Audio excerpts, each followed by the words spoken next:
Welcome to another edition of the Good Outdoors on 99.5 Kicks Country with Steve, Darrell, and Ronnie. It's everything about the outdoors. Take it away, guys. Good morning. Welcome to the Thursday morning edition of the Good Outdoors. June 6th, Thursday morning. Ronnie, Steve, how y'all doing? Doing fantastic. Fantastic. Wonderful, wonderful. And Darrell Sample Jr. sitting over there. You got the buttons being pushed this morning. Man, we're going to have a good show today. Lots of things to talk about in the Good Outdoors. Lots of things going on in the Good Outdoors, too. All over the internet. Oh, yeah. All kind of things out here. Yeah, this vast world is covered by the internet, and there's something going on in the outdoors somewhere at some time, 24 hours a day, in this big blue marble of ours. All the time. Big blue and white marble. I found one where a deer was saved from a waterfall, it says, but it's not a waterfall. It was actually saved swimming in a river. And, I don't guess people understand a deer swim a river. They ain't scared to swim. They swim in Mississippi all the time, and Mississippi's a big old river. Mm-hmm. Deer's great swimmers. But they actually saved this deer because I think it was kind of turned around. It was swimming towards the waterfall. So they did intervene there and said the deer was floating straight towards the waterfall on a bad ending. So the boaters headed toward the deer, used the rope, secured the animal, and after several tries, they got it to the shore. Now, I wonder if they got the rope off of him. It probably got exciting at that point. Yeah, I can imagine it did. They got a little video on there. But said it was reaching, getting close to the waterfall, and they run out there and snagged it with a rope, and the deer was close to the shoreline, it looked like. So, I don't know, maybe they saved the deer's life. If there's a waterfall in that river, good grief, that's a big old waterfall. It would have to be, wouldn't it? That river's about 200 yards wide. I don't know, but if it looks that wide, it's probably wider than that. Maybe they saved him. Yeah, maybe they did a good thing. About to run over him with the boat. Nature has a way of balancing out things. It sure does. We saw one. That was funny because we were in Lake Eufaula. Me and Daddy was one time swimming up in the cove we always go into. When you go into this cove, there's I guess it was 50, 60 yards wide, and then it opened up into this kind of like lake in there, pond. And what was so funny about it, we were fishing along there, and all of a sudden heard a big splash behind us. And a dog barked once or twice. We turned around and looked, and there was a head of a deer swimming across that opening right here. So we went up there to it. It was in February. And went over there to it, and it was a buck, done shed his horns. Bulldog standing over on the bank just looking like, yeah, I'll get you next time. I wonder how many times they played that cat and mouse game. Because I guarantee you they played it more than once. Probably so. There's a lot of things that goes on out there that would be fascinating if you could catch it on film or even just witness it like that. Yep. So much happens there. It's what keeps the Good Outdoors interesting. It sure does. They got this deer. It was actually in New York. Brought it up there on the shore, and it laid there a few minutes and recuperated and run off through the park there right into the middle of the city. That's kind of weird. Yeah, sure. Then a bear. A bear, they had to actually tranquilize a bear for entering a house and attacking an elderly woman. A cinnamon bear, an 82-year-old woman who asked not to be identified, was in bed with the doors and windows open. Really? When a bear broke the latch on the screen door and entered her home. The housekeeper went in about 10 p.m. to close the doors, turn off the light, and found her with scratches on her nose and head. So they had to find the bear and capture it, and was able to find it with dogs, and the bear was killed and taken to a veterinary clinic in Albuquerque, New Mexico, where it would be tested for rabies. Over 400 pounds. She came out pretty good then. She came out real good. She wasn't, dinner. So she lived through it with only a few scratches. And there was a dog in the house, and the dog was smart enough to shut up and not say a word. Never barked one time when the bear come in there. That was pretty funny. He's probably hiding. I'd have been hiding, wouldn't you? Oh, yeah. Man. Goodness. We got a special guest in here this morning. We're kind of slow a little bit this morning. Nobody's chiming in and talking much. We're trying to get fired up. We'll get fired up. I'm running out over here. And running out of steam. Yeah. I hadn't had a chance to read this, but evidently Darrell Jr.'s got some superstitions about I guess it's about NASCAR driving. I don't know what they are. I hadn't been able to read it yet. Athletes are the world's worst of having superstitions. Mm-hmm. Like me, last night I was watching the replay of the game, the Braves game. Julio Teheran had a no-hitter going into the bottom of the eighth, 2 outs in the bottom of the eighth. And I sit there and I do things a certain way when that's going on, not to jinx it. And anyway, Charlie and Emmy come running in there, and something happened, and it got me out of my lucky spot. And sure enough, the guy got a hit down the left field line, broke up the so it's just it happens every time. You don't hang in there and keep your groove. In Earnhardt Jr.'s case, he's going to wreck, spin out, do whatever. So he can do that on his own. Tying your shoes a certain way, just chewing your bubble gum on the left side of your mouth instead of the right. There's all kind of superstitions. Not tapping your cleats twice before you get in the batter's box, man. I've seen it all. Done it all. Dale Jr., he's got some superstitions. He says there's no wives' tale about eating peanuts around race cars. He said he don't believe in that kind of stuff, but he does think the number 13 is unlucky. He don't like to be 13th in qualifying order or qualifying 13th or anything like that. Start 13th or 13th pit. So he has a infatuation with the number 13. A lot of people hate the number 13. It's the most, I guess, hot, you got the most superstitions involved with the number 13 than any other. And, I didn't realize, I knew he was very wealthy and made a lot of money every year. And this year, Sports Illustrated is listing him on their annual Fortune at 50. He's listed at number 49 with a total earnings of more than $18 million last year, more than $12 million in endorsements, and almost $6 million in salary. But that's down from 2012, where he was ranked 8th. But still, he's the highest earning driver in the sport, in NASCAR. And that's all through just endorsements, selling T-shirts and stuff. And he got a lot of. He admits he got a lot of fans from his dad. Oh yeah, no doubt about it. That's.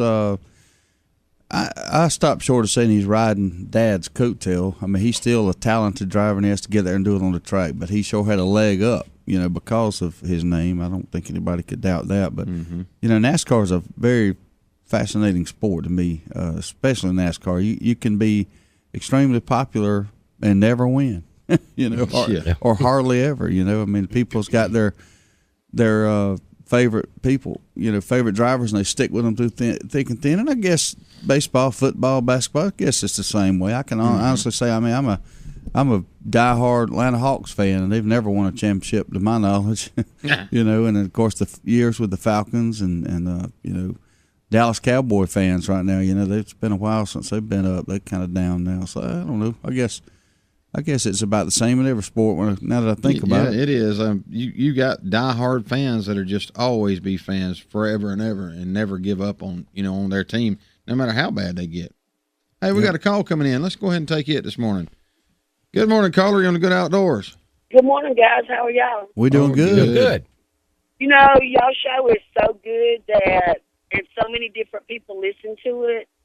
I met another dairy relocating engineer yesterday. Did you? Yeah, over in Nashville.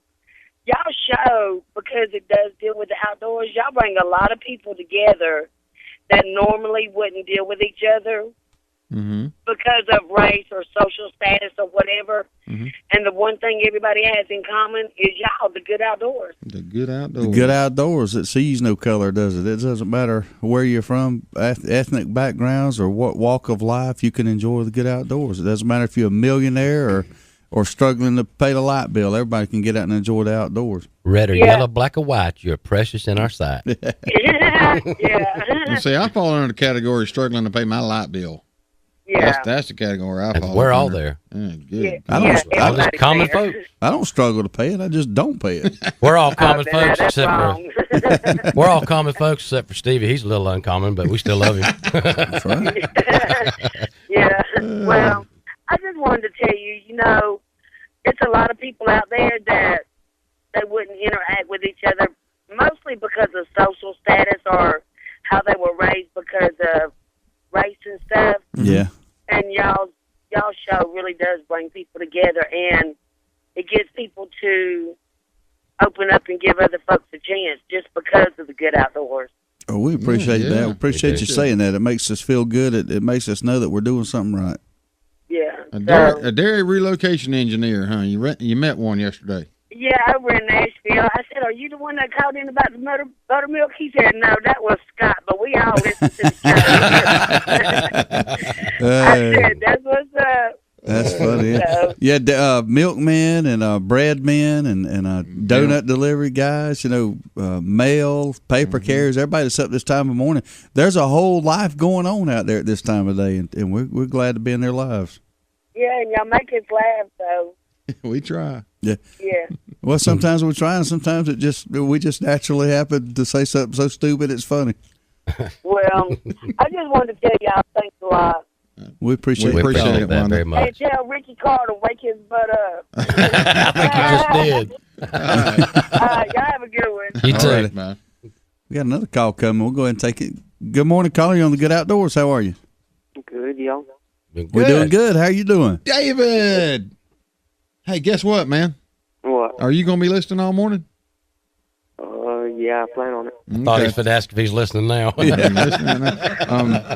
have a special guest in studio. Caitlin, my daughter, came in with me this morning. She said, last Friday was an interesting show. And I said, you just want to talk to David. She said, I hope you don't call this morning. So she's here, so be listening. She'll be on a little bit later on. Okay. What's going on with you, man?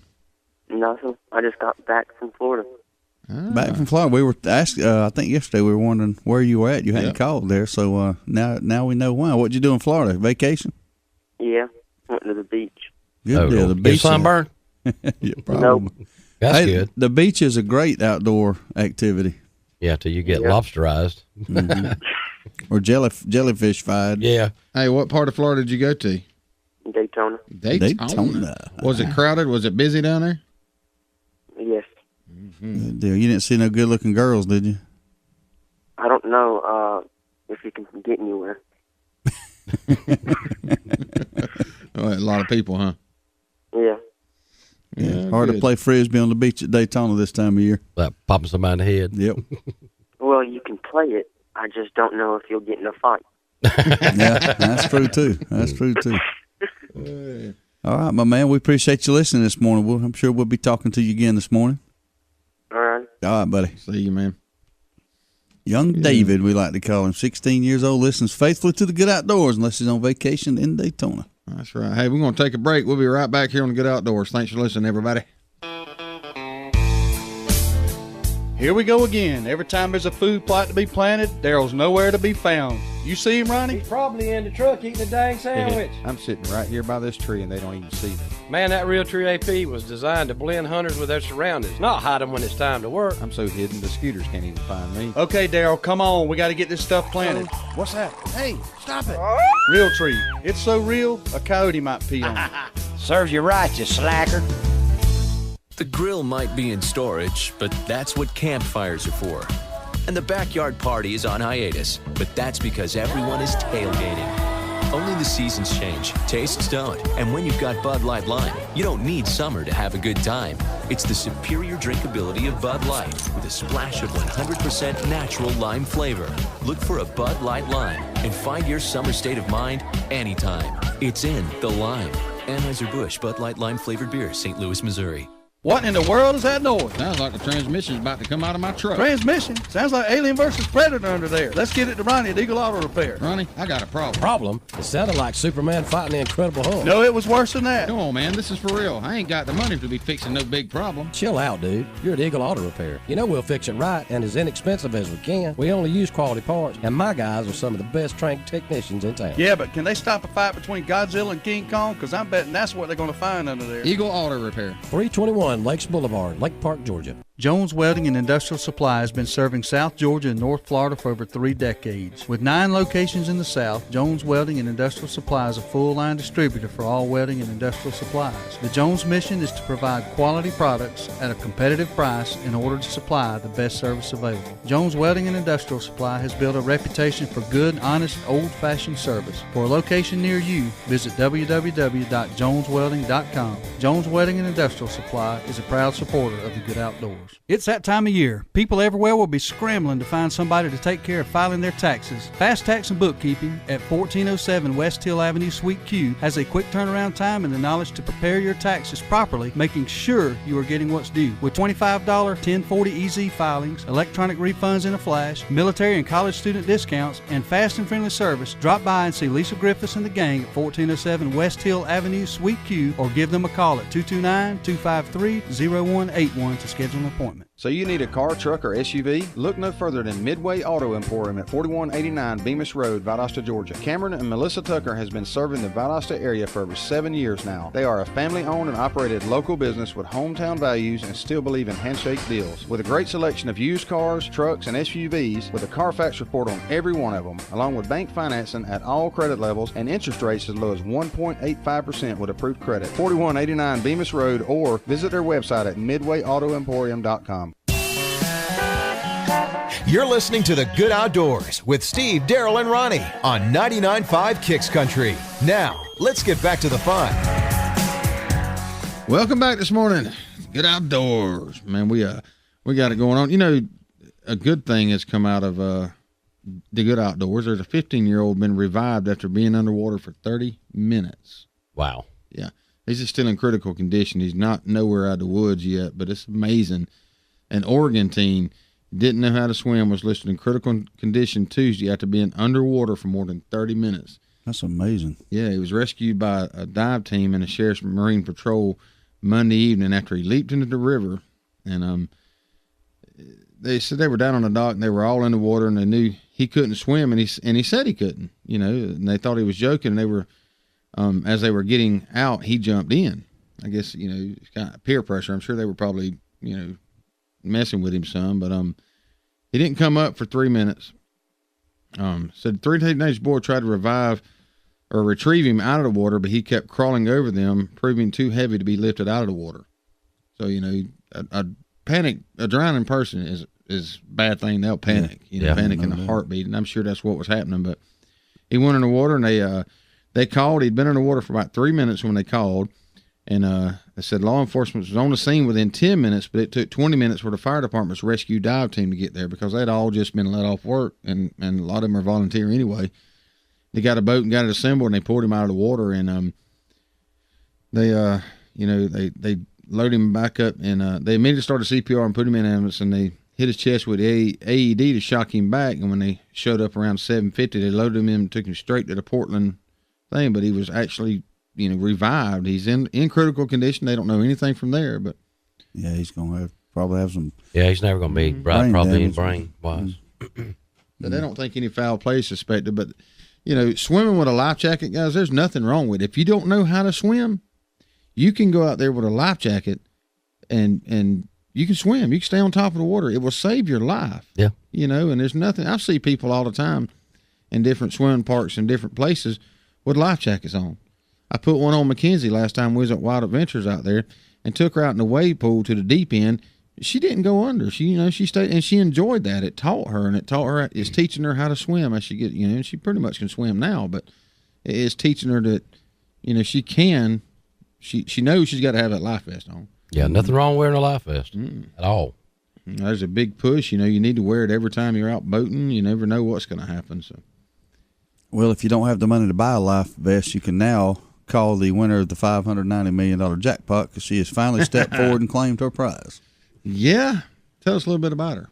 I don't really want to know nothing about her, but if you do, I'll be glad to tell you. 80-something years old. She is on up there, a little long in the tooth. I hope she took it all in one lump sum because she'll never see the annuity. Right. 84-year-old Florida woman who bought her Powerball ticket after another customer let her get ahead of her in line came forward Wednesday to claim the biggest undivided lottery jackpot in history. Gloria McKenzie, who lives in a modest tin-roof house in Zephyr Hills, where the sole winning ticket in May was drawn, took her prize in a lump sum of just over $370 million in cash. $370 million. After federal taxes, she's taking home $270 million. Good grief. There's no state tax in Florida, so she dodged that bullet. So the federal government got $100 million for nothing. For nothing. Yeah, but I hope that she can track down the woman who jumped in front of her or let her jump in front to buy the ticket. because if it was a quick pick, that lady would have won it. Yep. So she ought to pay up. I think that was me. I was there. Oh yeah, that was me. No, it was me. I don't care. It's any of the three of us. I was dressed exactly. It was me. I was dressed in drag. And I admit it. I was dressed in drag. It was me. So I thought you weren't going to go out of the house like that It anymore. was just another day at the office for him, is what he's trying to say. That's what I'm saying, but he promised he'd never leave home again like that. Yeah. But I did. And look, maybe I can get $1 million or $2 million out of it. Thought your cheeks looked a little rosy this morning. Yeah. Man. I hope the woman's got a large family. She's got a lot of money to distribute around, and she's not going to be able to spend $200. Well, I hope she did. I hope she does. I hope she lives. If she's got that much money, she may live to be 180. But, she got enough money now to try a lot of things to prolong her life. You're right. A lot of experimental things there. Or she may have so much fun, she may shorten it a bit. Well, if I would have won that $590 million, my life would have definitely been shorted. I probably wouldn't have made it up there to claim my prize before I croaked. Well, if she dies and she takes all the cash and puts it in her casket, I'm going to walk by that sucker and cash me a check. I hear you. There'd be a lot of attempts to dig that grave up. Wouldn't they now? Oh. Man, it'd be nice to go from living that way we have to live to having $207 million handed to you. But with that kind of money, a lot of responsibility would come with that. There'd be people coming out of the woodwork everywhere. You'd have kin folks you didn't even know you had. Yeah, you'd have to move. You'd have to move. Yeah, you'd have. Well, I'd stay anonymous. Your 7th and 8th cousins down in the Florida, line. it's a rule. You can't. You have to publicly claim it. That's weird. I don't know what governs that neither. I don't know if that's a state thing or whatever. But I was reading online here a few weeks ago that they could not take it anonymously, because I would have done the same thing. I would have went up there, and I think in Georgia you can take it anonymously, but in Florida I think it's a law, if I'm not mistaken, that you have to publicly take it. Let me tell you this: if I ever win a lottery like that, I will not take it anonymously. I will let the world know. I'll put it all over, everywhere that I want it. You'd like to buy the world a Coke. Ain't gonna see me ever again, more than likely. I'm gone. I'm undercover. My 7th and 8th cousins down the line, twice removed, would be knocking on my door and say, "Hey, man, you remember me?" No, but here's $100. Go away. They'd get mad because you only giving them $100. Exactly. They want $100,000. It would be. You could buy them a used Cadillac and they get mad because you didn't buy them a new one. It'd be tough. You're exactly right. You are. That's right. She went home with $270 million after taxes and everything. I really don't care how many family you got. That's a lot. You got of money. enough money to take care of them all. I don't care how big your family is. You know, the problem is a lot of people just reading stories about how people win the lottery and they lose their money and all. They lose it a lot of times because they do give a lot of it away, and then you don't realize I can't just hand you, $1 million in cash and then that be the end of it. You've got to pay your taxes on that, and then. So if you spend the whole $1 million and then the tax man comes calling on April 15th, you coming back to me and saying, "Hey, you got to bail me out again," and you might as well. If I win it, I'm gonna say, "Ronnie, here's $1 million. Now, I'm also gonna give you another $300,000 that you need to pay your taxes with." And then you won't do that. And then you're paying taxes on $1,300,000 and coming back to me, "Hey man, I got a tax problem." It just creates a whole problem. Best not to win it. It's just best not to win it. It's okay to win it, just don't give it away. Yeah. And can you imagine going to your local bank that you do business with? I need to make a deposit today. Walk in there with a check for $270 million. Yeah, you will be their new best friend. You'll be their new best friend. They couldn't handle it. It's only insured up to $250,000. So you got to spread it to a lot of banks. You're gonna be you got to spread when you it say after you win that and you say I got to run to the bank. That's a pretty broad statement because you don't know what bank you're running to. You got to run to a bunch of banks. Cayman Islands. How many banks you do business with? 147, I think. I'm talking about Cayman Islands. That's what I'm talking about. Mm-hmm. You ain't gonna just run down there. You're gonna take your jet down there. Yeah. I'm gonna drive to the Caymans in my submarine that I bought with my lottery win. Well, that I made at the hardware store for $2,000 like a little kid yesterday. We talked about. Let's fly to France for supper. Yeah. You could have one would it be heck nice. of a I want party. some skitty. Let's go to Italy. Let's take this call this morning. Good morning, caller. You're on the Good Outdoors. Hey, I think that you will get taxed if you give it away, but if you pay off bills, that's not taxed. So what you could do is just buy all of your friends and family, all of that. You pay all their bills, pay their light bill, finish paying their house and their cars off. Just tell them all to go buy new stuff, and you pay it off. Yeah. Hey, you might get away with that. That's probably some of the reasons she took so long to come forward, because she was getting advice like that. Aren't we related? Because when I'm you win related a lot, to that new lady. Yeah, when you win the lottery, I'll go do all that if you help me pay it all off. Well, I just wanted you to know I checked into it in case I won, because I did buy 2 tickets. Sounds like you're prepared and ready. All you need to do is win it. I just need to win it. I know. That's right. Well, good why luck. Why are they never in Lowndes County? That's what I want to know. Yeah. I know. Good luck. I hope you win it. Hope somebody that we know in some way, shape, form, or fashion wins a lottery sometime and becomes a multi-millionaire overnight. That's what I hope. Well, let's just say that Lowndes County would feel the spending. Yeah, it would stimulate the economy, no doubt. Stimulate the economy. That's going to be a lot of Olive Garden trips. Oh, yeah. Just say it. Car lot trips, whatever you want. I'd have an Olive Garden built in my yard. What are you talking about, trips? Just hired Olive Garden staff to come to your house every now and then. That's right. No, you can't get really ostentatious. You really have to just, go in there and just buy everybody who's in Olive Garden something to eat. We don't allow bad words on this show. I don't know what the heck you just said, lady, but don't ever say another bad word like that. Had too many ostentatious. syllables. We don't know what that means. I'm American. I ain't ostentatious. You went to Lowndes High, so you know that word. Dang right. Y'all have a good morning. Thank you. The same. Bye. I hate it when that happens. Yeah. Saying bad words on our show. Well, he's over Googling it now. No, that's the bad. That's the bad word. The bad part about being involved with a top-notch audience like that. They're smarter than we are. Yeah. Well, that ain't hard to be. No, not really. Mm-hmm. That sure ain't hard to be. Well, we got one over there. She probably knows what ostentatious is. I don't know. Yeah, well. Everybody knows. Everybody knows that ostentatious is an adjective characterized by or given to pretentious or conspicuous show in an attempt to impress others. I mean, everybody knows that. Exactly. It sounds like straight from the dictionary. You can't be a show off, is what it's trying to say. Yeah. Oh well, we got to take another break here on Good Outdoors. We'll be right back, maybe. There's only one place in Valdosta if you want the freshest seafood in town. It's Bubba Jack's Crab Shack at 1700 West Hill Avenue. They got wild Georgia shrimp cooked about any way you could want it. Fried, peel and eat, grilled, or buffalo style. They got a Wednesday night oyster special at $7.99 a dozen, and that ain't no mistake. $7.99 a dozen, Wednesday night only. Bring the kids with you, and if they don't eat seafood, get them some chicken tender baskets or hamburger hot dog. And do not forget to try the fresh cut, hand-dipped onion rings at Bubba Jack's Crab Shack, 1700 West Hill Avenue, Valdosta. Val Optics on Patterson Street in Valdosta, Georgia has been providing 1-hour service for 25 years. From eyeglass repair to eye exams conducted by one of 2 on-site optometrists, Val Optics is there for all of your eyesight concerns. There is no need for an appointment, and most insurances are accepted. Val Optics also accepts outside prescriptions. So if you need eyeglass repair or an eye exam, stop by Val Optics at 601 North Patterson Street, Valdosta, Georgia. 25 years in business says it all.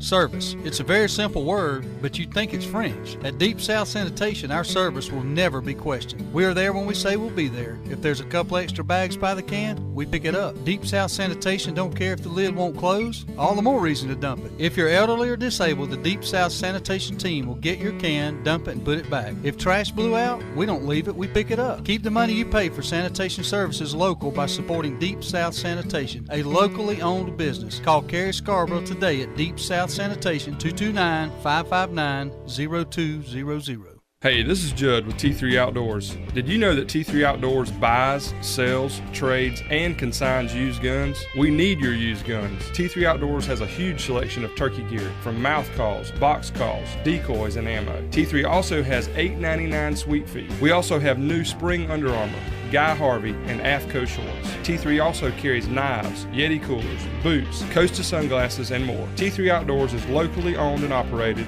on Perimeter Road next to Zacadoo's. Hello, everyone. Dim the lights. Let's do this. Let's get to it. Let's go. Introducing the winner of Austin's Idol and receiving a $1,000 Austin's gift card, Mr. Steve Seller. If you want to a steak, a salad or fish plate, maybe drink a beer with a friend.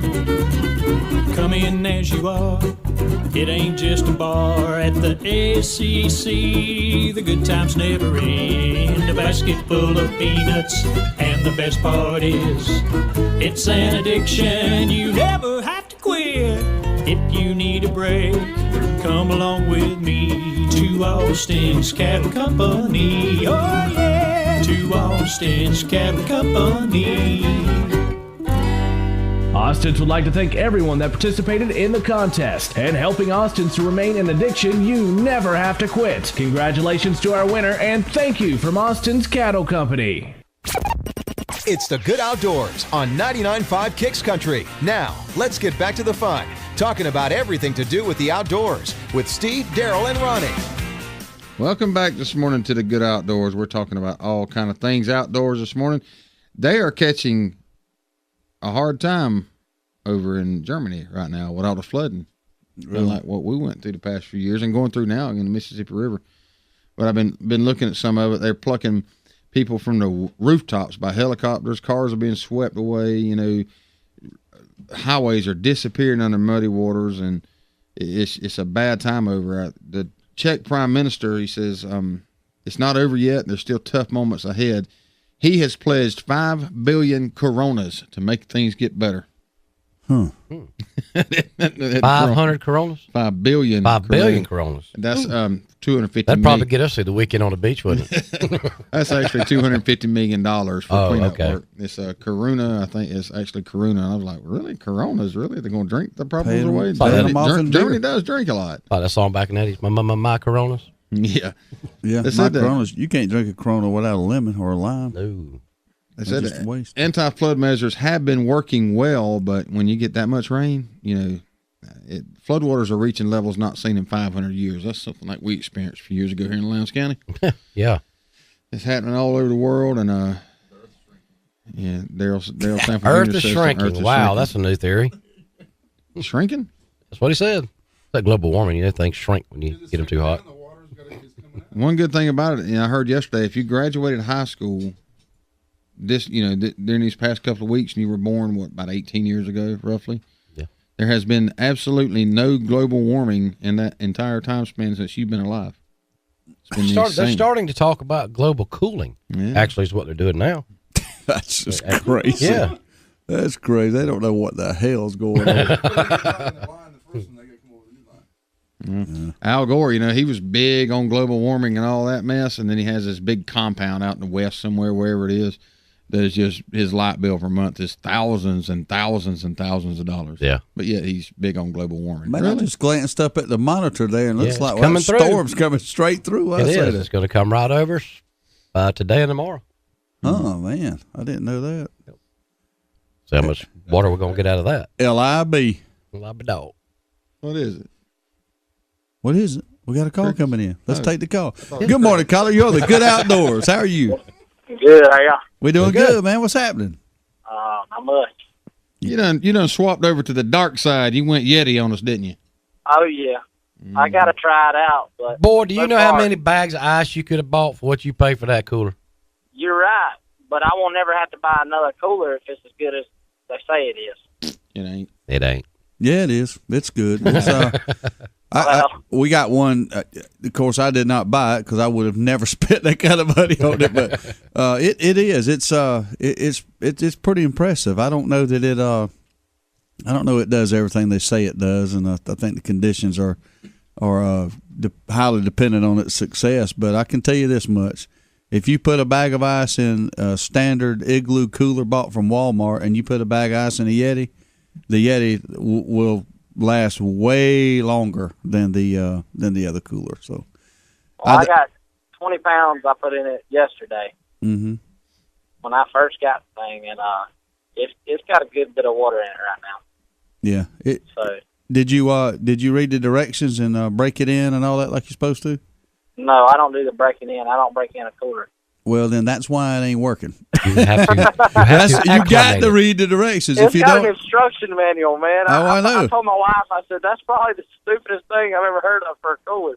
No, you have to condition it. Yeah, you have to condition it, or it's not going to work right. And it's probably too late now, unfortunately. So that $9 million cooler you bought is about the same as a $49 one at Walmart, unfortunately. Hey, I can take that dang thing right back and get another one. Yeah, you can do that. Now, I'll tell you where the thing is head and shoulders above the others is the craftsmanship, the hinge system and all that. You are not going to wear a Yeti out as far as that goes. But I will say this, never mind. I'm not supposed to say that, so I'm not going to say it. I'll tell you off the air one day, but my opinion on there. But a fine product, no doubt about it. It's if I could have found one of the new Grizzlies, I'd have probably tried that one.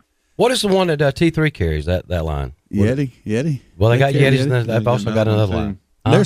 There's several knockoffs now. There's Canyon coolers. There's Eddie's. Engel has a cooler there. Engel, that's it. Engel's one. They're all the Engels are pretty good. Mm-hmm. That's what I've heard. I've heard they are very, very similar to the Yetis, but quite a bit cheaper. Yeah, they are. There's going to be a lot of knockoffs and spinoffs. I do know one thing, Ryan. If you try to get the lid open and you can't, you got to break that drain plug loose down there. Get a little, because it creates all that suction on it. Yeah, that's part of what keeps that thing cold. Yeah, you know the thing about a cooler is a lot of the country uses them for deer hunting, and in the more northern climates and not so much the south. The temperature stays pretty cold during the day during deer season. So if you put a bag of ice in any cooler and the outside temperature is 32 degrees, I don't care what kind of cooler you got, your ice is going to last a while. Yeah. So I don't know. It's they're nice coolers. That's they cost a lot of money. The company's made a lot of money. They've spent a lot of money marketing it, but it's a nice cooler, no doubt about it. Well, I guarantee you one thing: this cooler here will never have a deer in it. Or fish. Really? Why is that? Is it just for looks? No, it's for drinks and crap like that. It won't have no blood in it. I hear you. I got some cheap igloos big enough to hold 2 deer, so I ain't worried about putting them in here. I got you. But it was a 65 quart. Well, if you think it's straight. If you think about it, if you used a big igloo for your deer meat. When you kill a deer and you put it in there under ice, you want that ice to melt. Mm-hmm. You want to bleed it out. That's right. It sucks the blood out of the meat. So if you were to put it in a cooler that didn't melt, you're kind of defeating what you're trying to do. Cold. All you're doing is delaying your trip to the processor there. So I don't know. I've got a question there though. He's talking about using this Yeti for just beverages. If it's like I know it usually is around this bunch, that top's going to be open steady. Yeah, if you're going to open, close. So give that hinge a test drive, ain't you? Yeah, and what goes the insulation factor going to do on it then? That's true. Yeah. And I'm sitting here going through the Yeti website, and it's saying exactly what they're covering. You can't open it too much because it's just small purpose. Yeah, small amount of ice is not as good as a big amount of ice. But the Yeti coolers are also designed for dry ice. They can withstand dry ice. Really? Yep. Yeah, I did read that today. Yeah. You should read your own owner's manual. Yeah. Like I said, I told my wife about it. I said, I've never had a cooler come with an instruction manual. Oh, yeah. So I guess I screwed up on that part. But if the thing don't work, I'll take it back and get another one anyway. It's got that warranty on it. So there you go. Yeah, it does have an unconditional lifetime warranty, I believe, or something like that. Yeah. Grizzly proof is what they are. They're bear proof. Really? Yeah. Yep. That's what they claim. That's one of the claims for it. That's under the seal on it. If you open the lid, it's engraved in it. Yeah, if you believe that, ask that old lady that got mauled by one in her own house the other day. She'd have had a Yeti cooler, she'd be safe. Her hinges ain't as good as Well, my wife's dad, he's had them for about a year now, and I know he'll fill it full of drinks, and it'll hold ice forever. Matter of fact, he just bought one the other day. It was a 250 quart Yeti. It's the biggest one they make. Wow, he had to refinance the house for that one. Let me tell you something. Well, he got it for a deal. He got it for $750. Yeah, that's a deal there. Because if you try to buy it, from somebody like say Academy, if you got it straight through Academy, that'd be a $1,500 cooler. Close to it. Mm-hmm. Yeah. But he got that one. They got it just for my brother-in-law just got married, and man, that thing. It would seriously take 3 people with the ice in it at least, maybe 4. They got one up at T3. It'd be like moving a piano. Right. I mean, that thing there was enormous. That's probably made for your big commercial fishing boats and stuff like that, and party boats. That's what that's for. Mm-hmm. Well, that thing, without ice in it took 2 people solid. Mm-hmm. What? Well, thanks for covering their new Yeti purchase this morning there. I'll give you a review in about a week. Okay. All right. Appreciate it, man. See ya. Yeti coolers, I don't own one. Wildly stronger, keeps ice longer. I don't own one, but I might one day. I don't know. I don't know. Anybody out there's got a Yeti cooler? What do you do to condition them? I mean, I looked on their website. Doesn't say anything about how to prepare them to use. Well, you have to buy one. You have to buy one to get the book. Well, I don't want to buy one. I'm just curious. I'm not going to spend that kind of money on a cooler. I'll try to remember to bring the instructions up one day, and we'll read them, or I'll let you read them. I don't want to read them on the air, but I can't remember exactly what you do. It's you wet the seal. I don't remember now. We did it, but I don't know if it makes any difference or not. But they say it does. I don't know. Mm-hmm. I don't know if they work that much. I've talked to several people that's got them, and they said they might work a little bit better, but they don't work just like David. They work a little bit better. Yeah, but so that's because they use it like you and I would use it. Right. The top's constantly being opened on it. Well, I mean, if I've got a cooler, that's what I want it for. Right. Unless where I can see it being an advantage if you go somewhere camping and you put your food in it, and where you're only going to open it once or twice. You know what I'm saying? Over a period of time. I think we'll just get them. You plug into your cigarette lighter and go on. I personally think that the best selling point of it is its durability, because when you look at it and you open it and you see how it's made, that's really the thing that jumps out at me. You really should never ever have to buy another cooler. And that's but also another point, I don't want to own a cooler that I've got to lock in my truck because somebody's going to steal it. Exactly. Good point there. Good point. I mean, I've never had a cooler stolen. Me neither. If you had a Yeti sitting out in the parking lot unlocked, I bet it wouldn't sit there long. I've actually had a cooler stolen. It was full of drinks. Come out one night and it was gone. Sure was. Must have been thirsty. From you. They were thirsty. We'll take a break. We'll be right back here on the Good Outdoors. With over 40,000 machines in the field, the pro's choice is Dixie Chopper. Be a pro. Buy a chopper. Built right here in America with one simple goal. Build a mower that cuts more grass and doesn't break when you use it. Be a pro. Buy a chopper. With Chopper's price, performance, and reliability guarantee, make the smart choice. Be a pro. Buy a chopper. We're running out of time. We're drawing the line. This is our battle cry.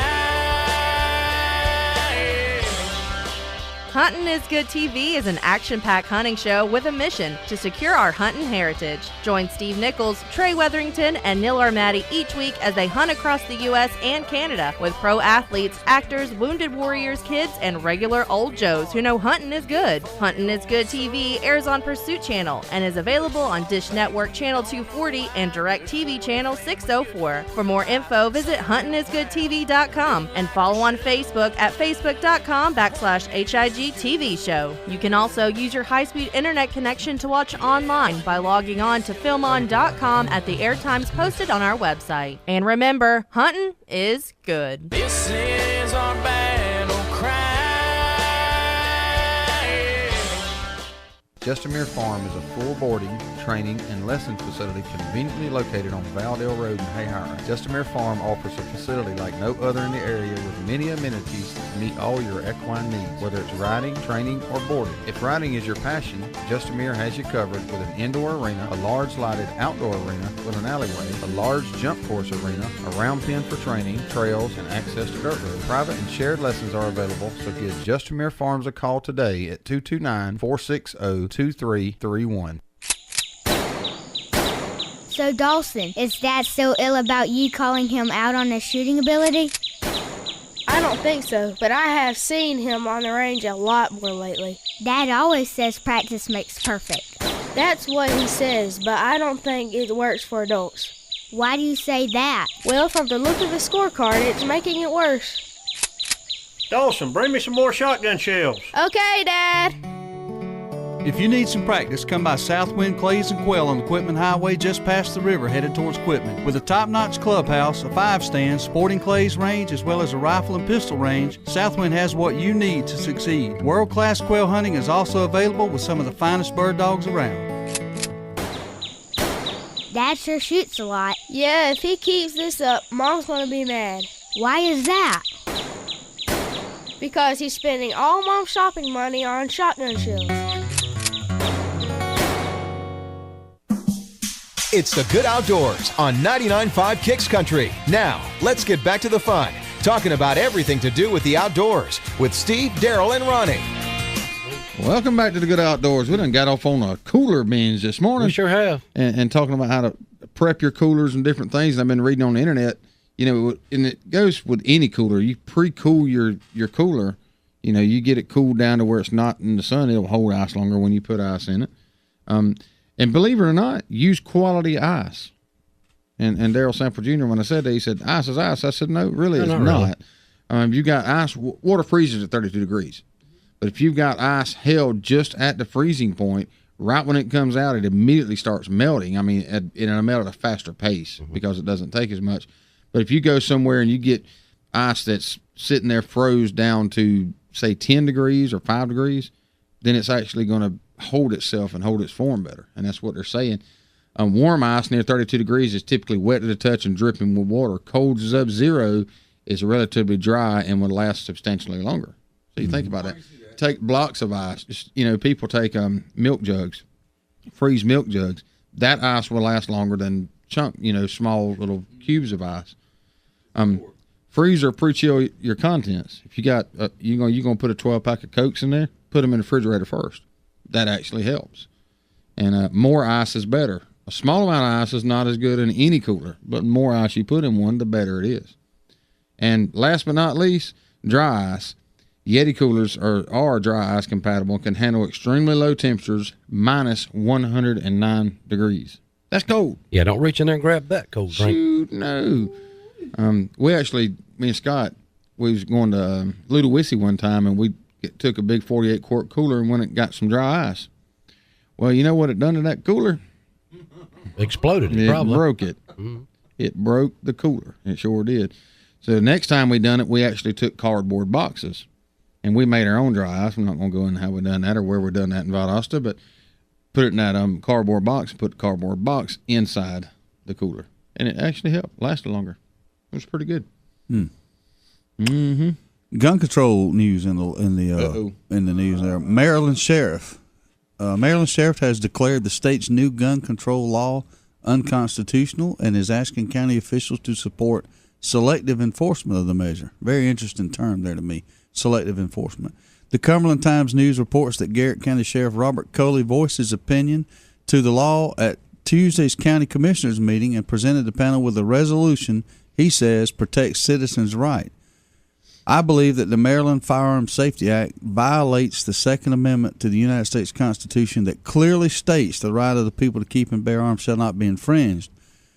Corley said he plans to reserve enforcement of the new law except when someone is suspected of a violent crime and has been convicted of a prior felony or has been adjudicated with a dangerous mental illness. It's interesting that he's going to selectively enforce that law. He's going to be the all-knowing and use the law to his advantage when he sees fit. That's interesting to me. But yeah. He's asking everybody to join him across the state in taking this stance. And the law is set to go into effect October 1st, and it gives Maryland some of the nation's tightest gun restrictions, which the NRA plans to challenge in court. Part of the law requires people to submit fingerprints to the state police to get a license to buy a handgun, and bans 45 guns and limits gun magazines to 10 bullets. It also bans gun ownership by people who have been involuntarily committed to a mental health facility. Chief Counsel to the Attorney General's Office and Judicial Affairs told Baltimore Sun that sheriffs are obligated to enforce state laws. So that sounds like they're going to be at a standoff there. That's very, very interesting. a lot of sheriffs it's touch come and out. go up there, with these laws. And you're right, a lot of sheriffs have come out. Kentucky, Texas, Alabama, all those sheriffs say they're not enforcing. Look at all the ones in Colorado alone. 3/4 of the sheriffs in Colorado alone has stood up and said, no, this is not right, and we're not going to enforce it. So it takes a lot for people to stand up, but you got to stand up for what you believe in, and the sheriffs are that way. It's going to be interesting today if that law stands, and the NRA fighting it. There's no telling if it will or won't, but if October 1st, if it is implemented and it is the law, it's going to be interesting if there's a case where the sheriff, let's just say, gets in a situation, pulls somebody over or whatever, and the occupant of the vehicle is in violation of that law, yet he is not a convicted felon or been in a mental institution or whatever, and the sheriff lets him go. Mm-hmm. Well, at that point, the sheriff has broken the law because he didn't enforce the law of the state, which he swore to uphold. So it's going to be interesting when that occurrence happens to see, will he be prosecuted, found guilty or not? He's going to have to report to the governor, because that's who he reports to. Well, if the governor is on his side and doesn't enforce it, where's it going to go from there? And it's going to go to the federal government, isn't it? No, it's a state law, so the Fed won't be involved at all. If the governor chooses, the state district attorney actually would be the one that prosecutes him. And if he is on his side, then he would not prosecute him. Okay. All right. So if he's not on his side, he would prosecute him. If he was convicted and the governor was on his side, then he could give him a stay. So say everybody in the state was on his side and he was not prosecuted, it will come up before the federal government. No. In one way, shape, form, or fashion, you're wrong. It will. It may not be prosecuted or law-wise, but you know what the federal government will step up and do? They'll take the federal funding away from them. They were threatening it with the speed limit the same way. Okay, we can't force you to follow the speed limit, but what we will do is cut off your federal funding for roads if you do not follow the speed limit. That's right. Well, that's different than prosecution. What the comment was, could he be prosecuted? And he can't. So if they want to do some end run and choke off funds or whatever, that's they can do that, I guess. But if you're like they us can't prosecute and you don't support the gun control, then you can go to congress.org and you can write your congressman, your senators, and everybody else. And if you don't want to do that, a simple thing you can do is you can go online, and for $35 you can join the NRA and support them in what they do for us. That's exactly right. You can. You sure can. But also you have to look at it if it's a federal law, and if it's not, and you were talking state law. It's a Maryland law. It's a state law. But if the federal government passes it, then we're in a world of mess. Right. If federal gun control is passed, then we're screwed. That's all there is to it. We're going to be in a world of mess. Well, a flashback on the cooler thing, Bulldog said Flash Foods has got styrofoam coolers for $1.30. So think about how many of those you can buy instead of buying a Yeti. Yeah. I wonder how many of those have you seen laying on the side of the road? How many of those have I lost and are laying on the side of the road? They certainly serve the purpose. If you're going on a one-day trip to the beach or something, you buy it and put the thing in there. Case closed. Leave the beach. That's right. The only problem with them is the durability. Right. They just don't make it. That's right. But as far as a day trip, they work fine. I've actually bought one before and turned the drinks over into it and busted the dang thing when it was brand new. You got to be careful. Really? Come on, and man. I've seen some very nice, expensive styrofoam coolers with hinged lids, believe it or not. Yeah. And that lasts a while, but I don't know. We've covered the gamut from $1.30 to $1,500 on coolers, and I think we've just about got it covered. But I'm about like Bulldog on it though. I mean, I'm gonna buy the $1.30 over the $1,500. I would get you some hay twine and. There's so many coolers out now, and I don't know whether I can say Yeti was the first one to come out. I know they were the largest marketed one to come out. But when you look at coolers, there's the Grizzlies, the K2s, Orcas. I mean, there's all kinds. There's hundreds or probably thousands of designs on coolers. Canyon, Engle. I mean, there's many of them. Hey, let's take this call we got coming in this morning. Good morning, caller. You're on Good Outdoors. Oh, yeah, this is Chris from Bob's Place. Hey, man. Bob from Chris's Place. And the ex-president, my daddy, Buster Bob, he passed away few years ago. Y'all know that. Oh, yeah. He always taught me when you pulled up to the ice house, the machine, big machine, Mm-hmm. always have you tour about two of those solid blocks of 2-liter Czech Cola bottles. Yep. Froze, put them in the bottom, and get the bulk ice on top of it. Mm-hmm. And you could stay up there at the deer camp for 4 days, and as long as you kept it in the shade, and you stacked the coolers. That makes sense too. Stack them up on top of each other. Makes the lid seal tighter. Mm-hmm. Yeah, it makes the lid seal tighter. Mm-hmm. Except for that top one. Yeah, that top one. Well, that was for your put the most perishable everyday stuff use. on the bottom. Yeah. Yeah, I remember when we used to go to the old ice houses like that, which I don't even know where any ice houses are left now, but Daddy would get some block ice. And actually get the block ice, the small blocks. You remember that, Steve? Oh, yeah. Yeah, I remember going up in Hayhire there to the ice house and getting them, and up at Adel, actually. Yeah. Yeah, up there at the farmer's market up there in Moultrie. Used to be the ice house. That's right. Sure did. Well, Matter of fact, that wasn't that long ago. Used to be one there. Within the past, 10 years, there was one there, wasn't there? Yeah, but now Ice House America's done took that over. Yeah. Which that's a good business. Yeah. No doubt about it. Good deal. Appreciate the call this morning, man. All right, y'all have a good one. All right, you do the same. I'm headed to work. Okay. Have a good one, man. All right, man. Yeah, ice houses are a thing of the past, I do believe, in the South Georgia area. I don't know where one's at anymore. I don't either, but I can hear that sound in my head where you'd go up there and he'd take the block of ice and get it with that big old metal claw. Mm-hmm. He'd drag it over to that crusher, turn it on. It had a big belt-driven thing, and he'd drop that ice down the chute, and it'd make the heck just racket and just crush that ice up right down in the cooler. It was pretty cool.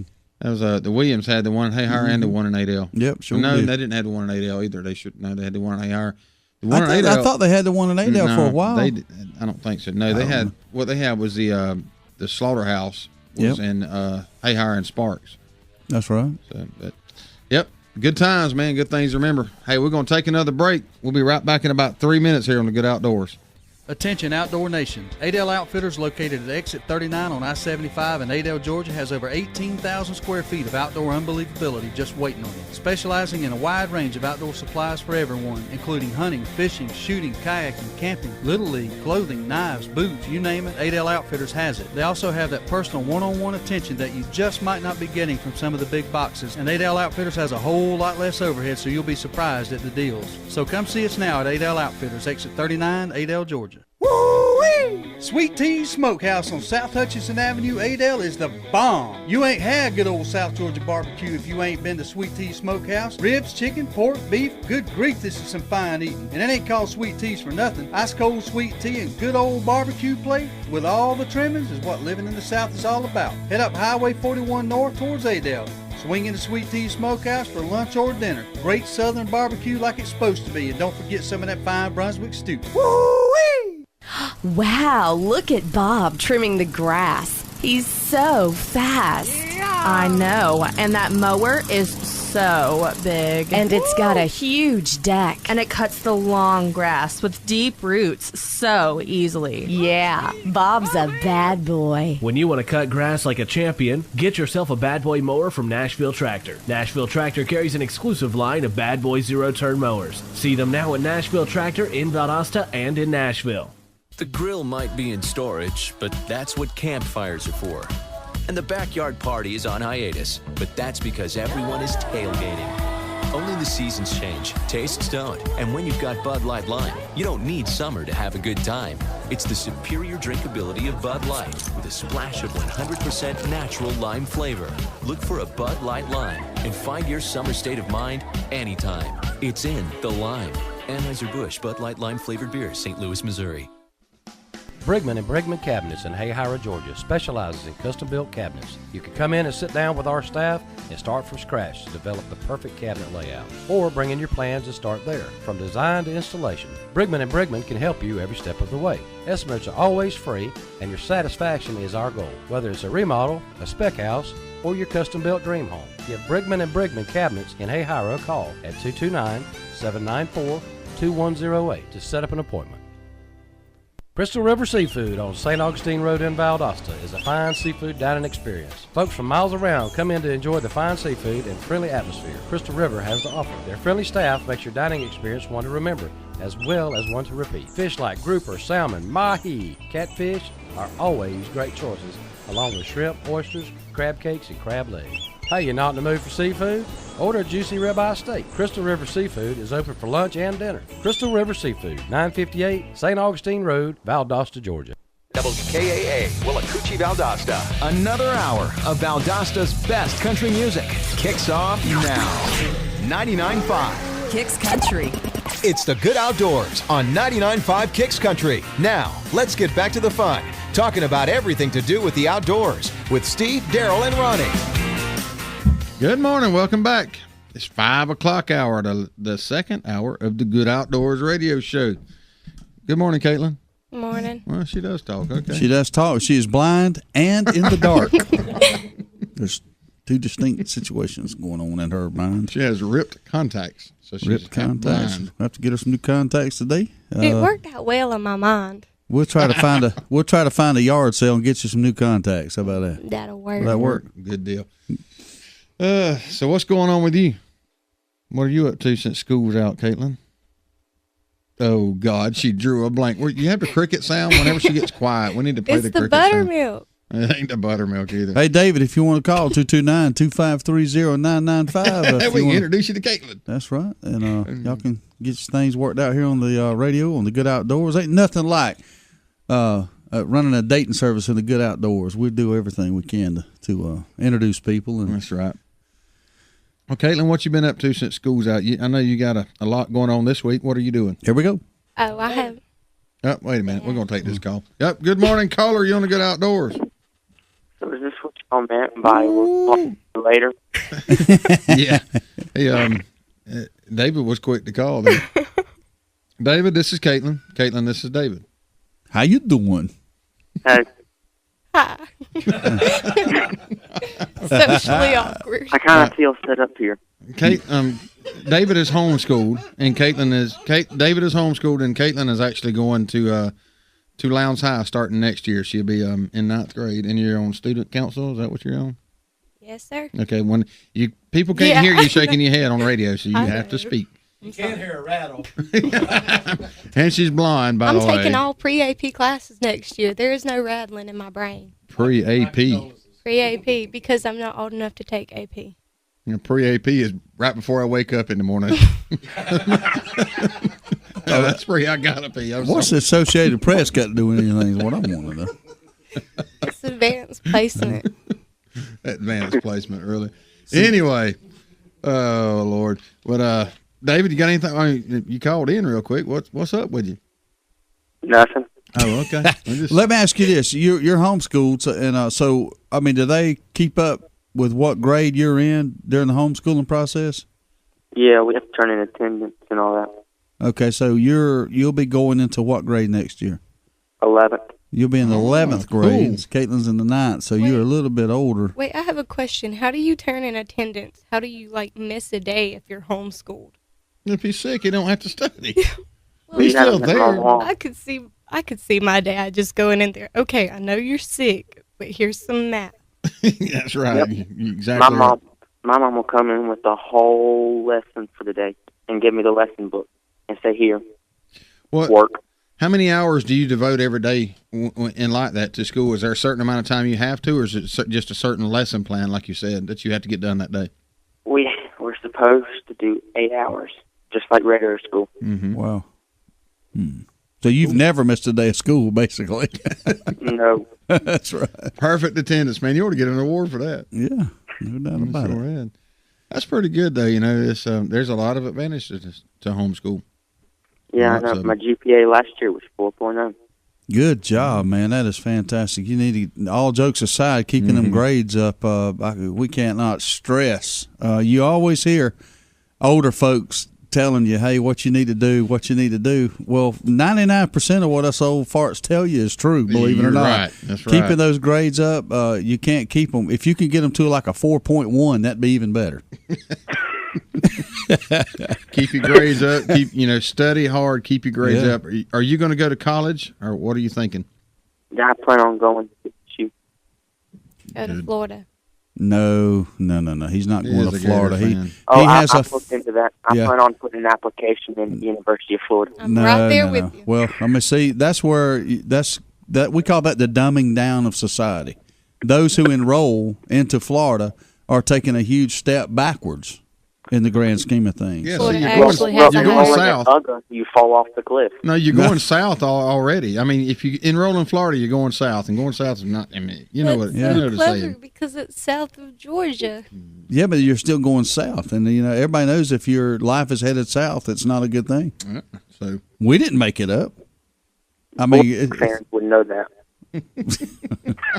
David, this is the point in the conversation where we're going to say goodbye, and we do appreciate you calling.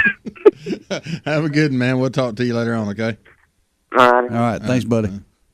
See you. Yeah. Well, when you the good news is by the time you head south in your life and enroll into Gator Nation down there, young David your boyfriend will be down there, and he'll have 2 years under his belt already, and he can, help guide you around the campus there. So I feel extremely set up right y'all now. Can, all right. Well, Caitlin, what's going on with you this week? You're extremely busy this week. Tell us about what you're doing. Oh, well, I have VBS at What my is church. VBS? Okay. Vacation Bible School. There you go. Let's don't do the initials here. I'm sorry.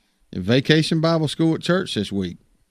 What are you doing down there? What are you involved with? I know you're a big part of it. Well, since all the little children love me because, not socially awkward around them.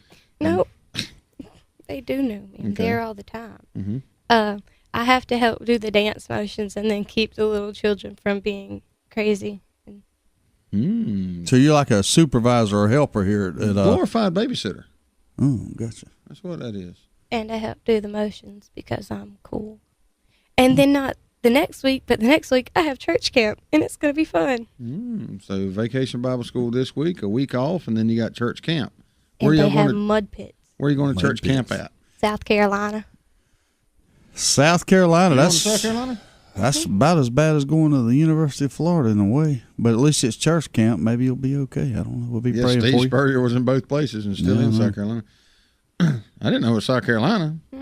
That's why it's so much. Okay, good deal. The Good Outdoors is a great place to learn about what's going on in your daughter's life. Well, I knew she was going to camp. I just didn't know camp was in South Carolina. Maybe it's a detail thing that kids just don't like to tell details unless they have to. Yeah, you're going to be gone all week.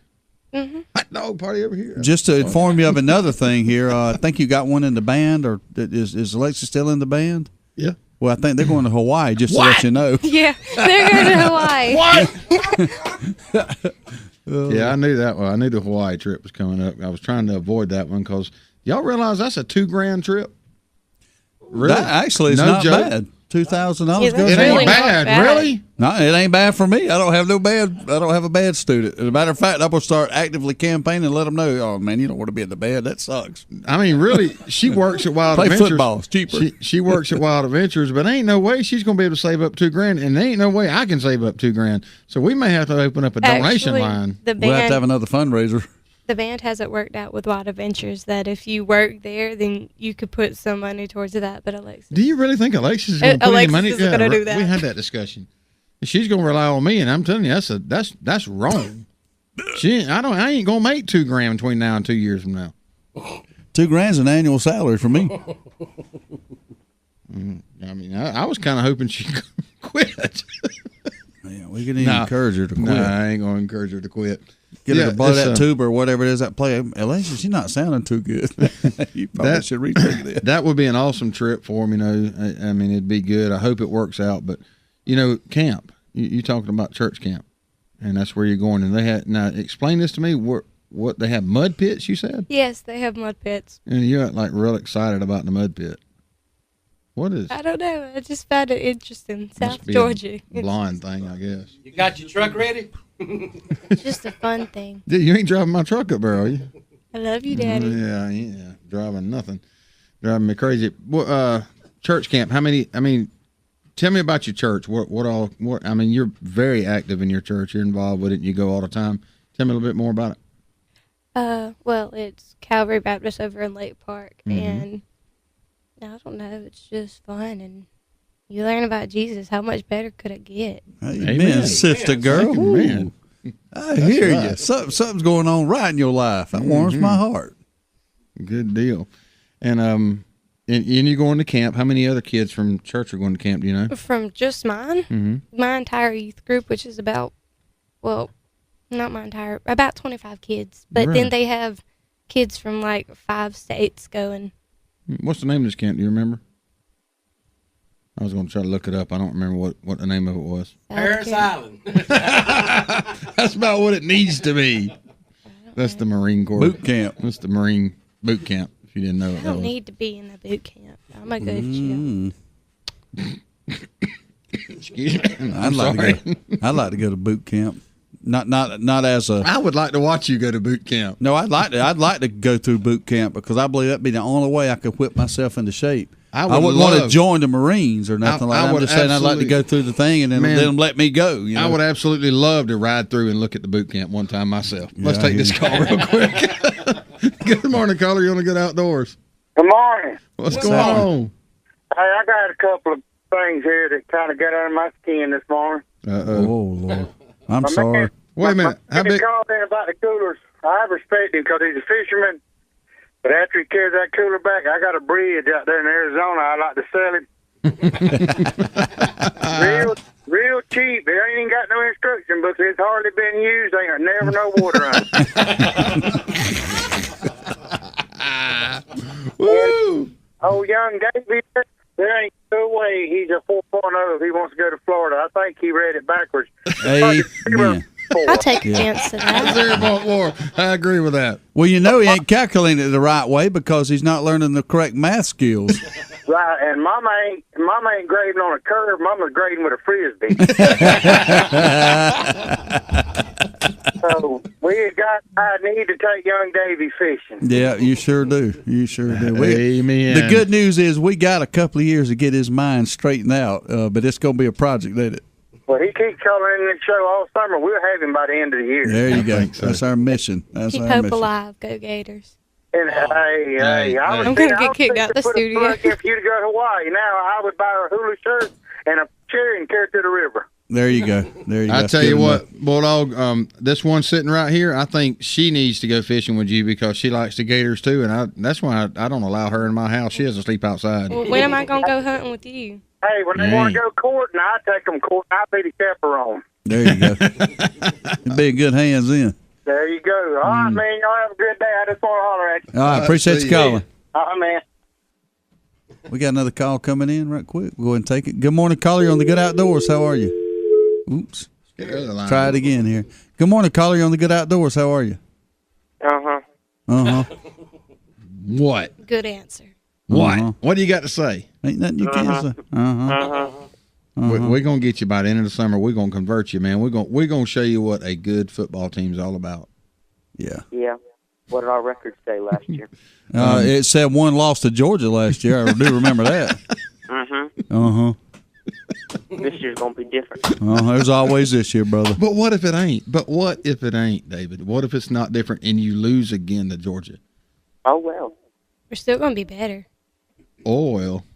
That's when they say, whatever. Because whatever is the ending comment to a losing argument. You're going to come back and say, there's always next year, and you're going to keep saying that. And then if tomorrow never comes? And it won't. We have more SEC wins.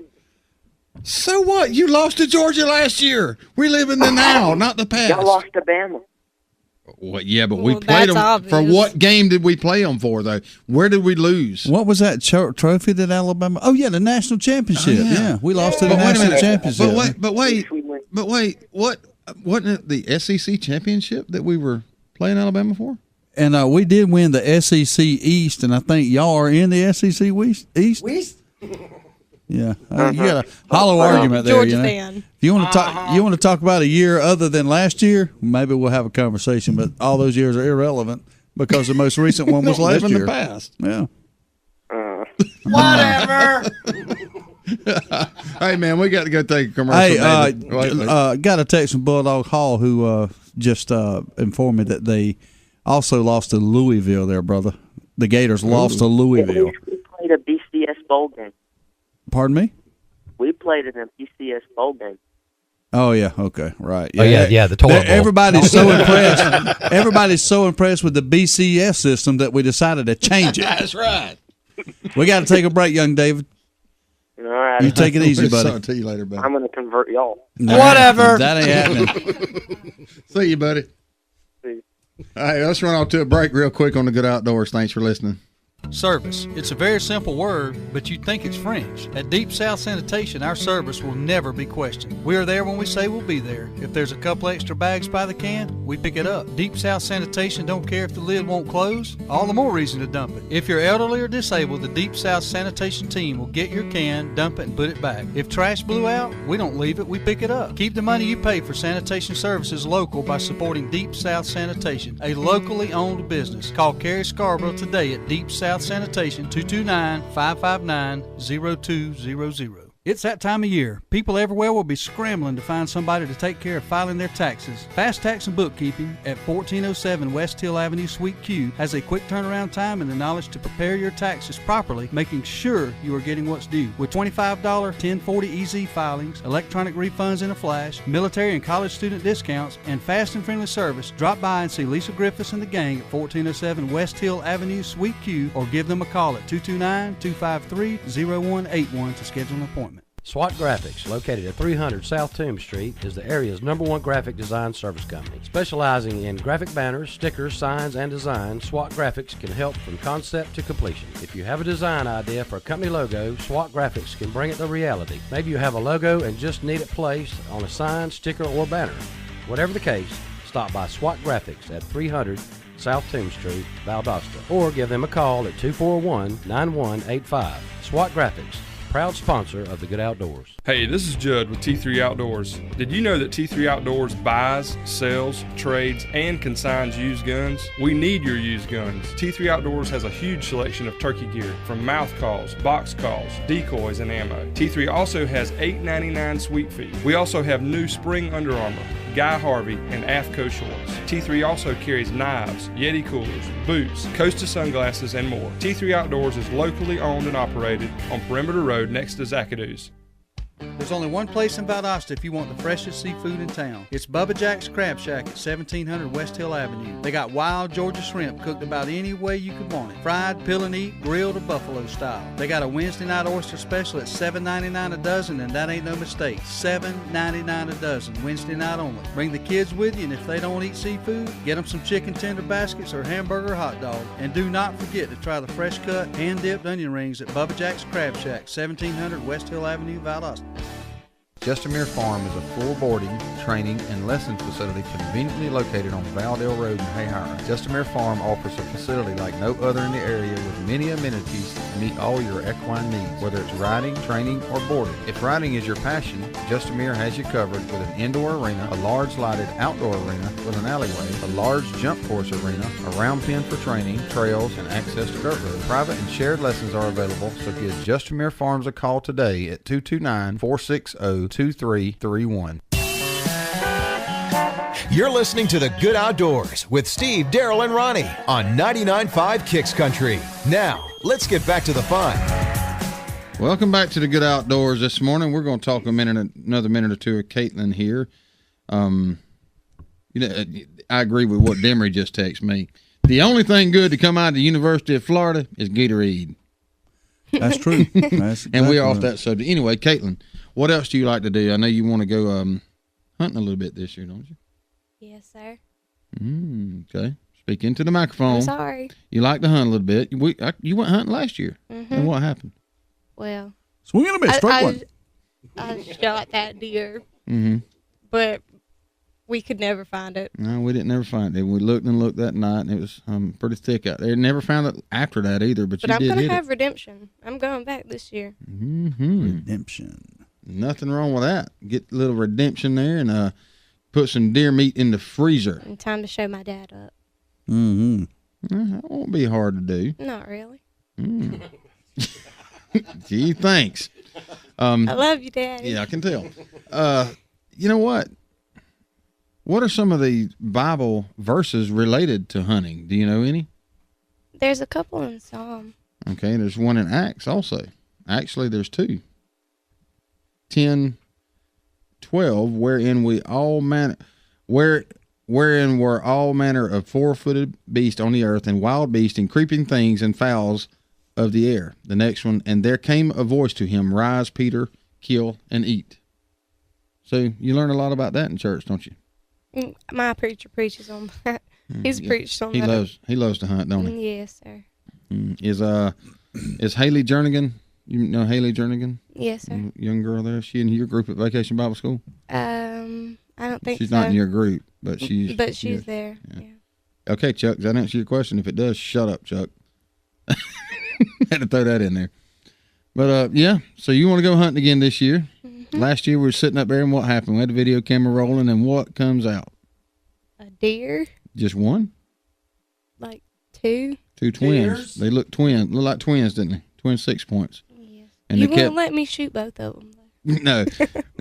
What happened was these deer come out about 200 yards and kept walking straight towards us, getting to the food plot, right? And we just let them wait, got closer and closer, and we started to lose camera light, and I turned you loose. Well, you shot, and he kicked his rear end up and in the air and run off into the bushes, and the other one run around like, oh my God, what in the world was that? Step on it. What happened? And he stopped, didn't he? Yes, sir. And what'd you want to do? I want to shoot him too. And I wouldn't let you, would have. But if I would have did that, maybe I would have found one. Well, we should have been able to find the first one, but we didn't. So, but you want to go again this year? Yes, sir. You like being out there? Yes, sir. Well, good deal. I think we can go. Well, I used to be your good luck charm when we were little, and I think it was the George Strait song we listened to all the time too. I'll tell you this story real quick. We went to Lakeland hunting. I carried Caitlin, and you were about 6-7 years old. Carried her in the stand with me. We were sitting up there late one evening, and a deer walked out in the field. It done got late. It was way, it's probably 150 yards across the field, and I saw it, so I kept telling Caitlin, I said, you got to look real good, and she took the binoculars and she kind of went to scanning, and I was preaching the whole time, be quiet, and she looked and she said, I see one. I said, whoa, Caitlin, shut up, hush. I said, okay, what you want to do? I want you to shoot him. So I said, all right, well, hang on. So we got situated. Anyway, I shot real late in the evening. I shot the deer. I knew it hit him. He knocked him down, didn't I? Yes, sir. He stumbled around and got up and run back to the woods. And I actually saw him fall right there on the edge of the field, but I didn't tell her that. So we got down. We had flashlights, and we went out there, and I went to where the deer was standing at. And you could see it. I said, okay, let's track this deer. So we got to following a little bit of blood and the tracks where the deer was, and I looked over on the edge, 30 yards away, and I could see the edge of that white belly laying there. I knew the deer was dead. But he didn't tell me and I didn't tell her that, and we kept walking a little bit closer, and I said, okay, Caitlin, you got to be looking up ahead of you. You might see the deer, and he's right there in the edge of the bushes. And she's shining up about waist high, stomach high with her flashlight. And I said, well, you got to be looking everywhere now, Caitlin. I'm looking at the deer. He's 12 yards away. You got to be looking everywhere, Caitlin. She takes her flashlight and kind of pans down. Oh, my God, there he is. He goes to backing up. It was so funny, but we went up there. That deer, it was a little 6-point, wasn't it? Yes, sir. But it was about, I think, 17 or 18 inches wide because he had a broke horn on one side. He broke deer in velvet, and it come up and grew out. A little bitty thing, though. Nice deer. Good times. Good times. I remember y'all coming over to Camden County there where I lived in Brunswick, and her tracking some deer you shot. I think you shot two does or something. I don't remember exactly what it was, but I got it on video, her tracking those deer. So it's always a good thing in the Good Outdoors. Well, Caitlin, I'm glad you came in this morning and you talked on the show and tell everybody what you like, and proud of you for being so active in your church and enjoying it so much. Hey, tell us about your grades in school this year. Where were they at? Oh, I always have high grades. I know, but where did you? I I know exactly where I saw your report card. You finished honor roll pretty much in everything, didn't you? Yes, sir. At the end of the in year, everything. Not pretty much in everything. Even in PE, so you did good there, huh? That's because I'm athletic. Overachiever. Well, good. Proud of you. Thank you. Thanks for coming in and talking, and we'll see if we can maybe get you and David out there and convert y'all, get y'all in the fishing boat out in the middle of a 300-acre lake somewhere, and see if we convert y'all over to Bulldog fans. Need to do something. Hit them in the head or something. I don't know. I don't know either. Maybe that's what happened to them. They got hit in the head. It may be. I might have dropped her. I don't know. It was my dad. Yeah, I hear you. I might have dropped her several times, probably, so ain't no telling. Probably so. The Good Outdoors, man. We appreciate everybody chiming in this morning, calling in. You got anything to say to us? 229.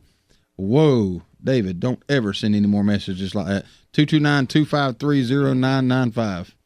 The Outdoor Coalition is opposing California's ban on traditional ammunition, which is good. You know, I said a couple of weeks ago they're trying to go after all lead ammunition and traditional type ammunitions, but a coalition of 24 organizations representing millions of sportsmen and sportswomen nationally and thousands in California sent a letter to the state representative Fran Pavley, who's chairing that committee, and showing their opposition to banning the traditional lead ammunition. So hopefully they'll get that defeated.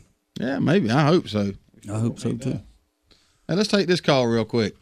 Good morning, caller. Ow! Good morning. How you doing? Hello? We must have lost him. I think we did. Let's take this next one. Good morning, caller. You're on the Good Outdoors. We got to rise up, brothers. We got to rise up. We got to rise up. Got to stop it, baby. Yeah, them gators can't be slipping in like this now. No. I didn't. I can't ever remember that she's a Gator fan, or I would have vetoed this. We're going to screen our guests from now on. Yeah. Yeah, we're going to have to start screening them calls better whenever you hear that Gator fan like that come in. Just hang up. Just hang up. Yeah. That's probably what that was trying to call you ahead of me was another Gator. That's probably right. They can't figure out how to get the call to go through. There you go. Hey, you guys have a good morning. I'm enjoying the show. All right, man. Thanks a lot. It. All right, bye. Good deal. Mm-hmm. Where people graduate from Florida and they lead better lives and they help stimulate the economy more. Turn that microphone off. Let's take this call. Yeah. They also made love Thank you, Ronnie. Good morning, caller. You're on the Good Outdoors. Hey, you said you're going to get a deer this coming year. To go along with that dog meat you're going to get. That ain't funny. That ain't funny. Yeah, she's going to show y'all. Yeah, I hear you. I can't wait. I can't wait to that fateful day in November. Yeah. All right, guys. Y'all have a good one. All right, appreciate it. You know, we'd mentioned Bible verse earlier. Darrell read that talks about hunting. There's 44 references in the Bible to hunting. The very first one occurs in Genesis, and one of my favorite. It says, "Now then, take your weapons, your quiver, and your bow, and go out to the field and hunt game for me." There you go. Most all preachers I know are for hunting because the Bible says it's okay. We're going to take a break here on the Good Outdoors. We'll be right back here in 3 minutes. Wow, look at Bob trimming the grass. He's so fast. I know, and that mower is so big. And it's got a huge deck. And it cuts the long grass with deep roots so easily. Yeah, Bob's a bad boy. When you want to cut grass like a champion, get yourself a Bad Boy mower from Nashville Tractor. Nashville Tractor carries an exclusive line of Bad Boy zero-turn mowers. See them now at Nashville Tractor in Valdosta and in Nashville. Quitman, Georgia, and antiques go hand in hand. Tammy's Antiques and Consignment, located at 211 East Screven Street in Quitman, is a traditional Southern antique shop with a little twist, offering a consignment program that fits like a glove in the spacious downtown shop. But the real twist is Zumba. That's right, Tammy also offers Zumba fitness classes as well as tanning. Come by and check out the literally thousands of items upstairs and down. And if you have an item that you want Tammy to sell, bring it in. That's Tammy's Antiques and Consignment, 211 East Screven Street, Quitman, or give Tammy a call at 229-506-9146. Attention Outdoor Nation. Adel Outfitters, located at exit 39 on I-75 in Adel, Georgia, has over 18,000 square feet of outdoor unbelievability just waiting on you. Specializing in a wide range of outdoor supplies for everyone, including hunting, fishing, shooting, kayaking, camping, Little League, clothing, knives, boots, you name it, Adel Outfitters has it. They also have that personal one-on-one attention that you just might not be getting from some of the big boxes, and Adel Outfitters has a whole lot less overhead, so you'll be surprised at the deals. So come see us now at Adel Outfitters, exit 39, Adel, Georgia. Sweet Tea's Smokehouse on South Hutchinson Avenue, Adel is the bomb. You ain't had good old South Georgia barbecue if you ain't been to Sweet Tea's Smokehouse. Ribs, chicken, pork, beef, good grief, this is some fine eating. And it ain't called Sweet Tea's for nothing. Ice cold sweet tea and good old barbecue plate with all the trimmings is what living in the South is all about. Head up Highway 41 north towards Adel. Swing into Sweet Tea's Smokehouse for lunch or dinner. Great southern barbecue like it's supposed to be. And don't forget some of that fine Brunswick stew. Woo-wee! Jones Welding and Industrial Supply has been serving South Georgia and North Florida for over 3 decades. With 9 locations in the South, Jones Welding and Industrial Supply is a full-line distributor for all welding and industrial supplies. The Jones mission is to provide quality products at a competitive price in order to supply the best service available. Jones Welding and Industrial Supply has built a reputation for good, honest, old-fashioned service. For a location near you, visit www.joneswelding.com. Jones Welding and Industrial Supply is a proud supporter of the Good Outdoors. Service. It's a very simple word, but you'd think it's French. At Deep South Sanitation, our service will never be questioned. We are there when we say we'll be there. If there's a couple extra bags by the can, we pick it up. Deep South Sanitation don't care if the lid won't close. All the more reason to dump it. If you're elderly or disabled, the Deep South Sanitation team will get your can, dump it, and put it back. If trash blew out, we don't leave it, we pick it up. Keep the money you pay for sanitation services local by supporting Deep South Sanitation, a locally owned business. Call Carrie Scarborough today at Deep South Sanitation, 229-559-0200. You're listening to The Good Outdoors with Steve, Darrell, and Ronnie on 99.5 Kicks Country. Now, let's get back to the fun. Welcome back to The Good Outdoors this morning, man. We're covering all kind of topics. We're talking a little bit about Bible verses that have to do with hunting. And, Steve, you said there was 40-something of them in the Bible? 44 references to hunting in the Bible. Mm-hmm. So you know it's got to be good. It's a good thing. We knew that already, though, didn't we? Shoot, yeah. Yes, sir. Anything outdoors, I mean, it's just a good time. Yep. Sure is. The sustenance of life, hunting and fishing. You know, we've got a tropical storm going to be coming through today, don't we, Ronnie, on the Yes, weathers? we do. It's going to come through fast and furious. Mm-hmm. All day today, 100% chance of rain. And there's not a lot more to cover other than that. It's going to be highs around 80. Tomorrow's going to be a 50% chance of rain, high around 88. Saturday, you're going to be looking at 50% chance of rain, high around 89. Temperature's going to be creeping up, and the rain percentage is going to be creeping down. And that was a very extensive weather forecast. So that's just the way it is. We're going to get wet. Yep, you're going to get wet today if you're outside. Well, no doubt. We need the rain. Need the rain. That storm is coming right over the top of us. Has it said anything about how much rain they're expecting? I guess if it's moving that fast, it ain't going to be a whole lot. It might get hard, but since it's moving so fast, I don't think it'd be no 5 to 8 inches or nothing like that they got in South Florida. No, not looking like it. It's gaining speed. It's going to come through quick. Mm-hmm. Hey, let's take this call right here this morning. Good morning, caller. You're on the Good Outdoors. Morning, fellas. How y'all doing this morning? Good morning. Good. How are you?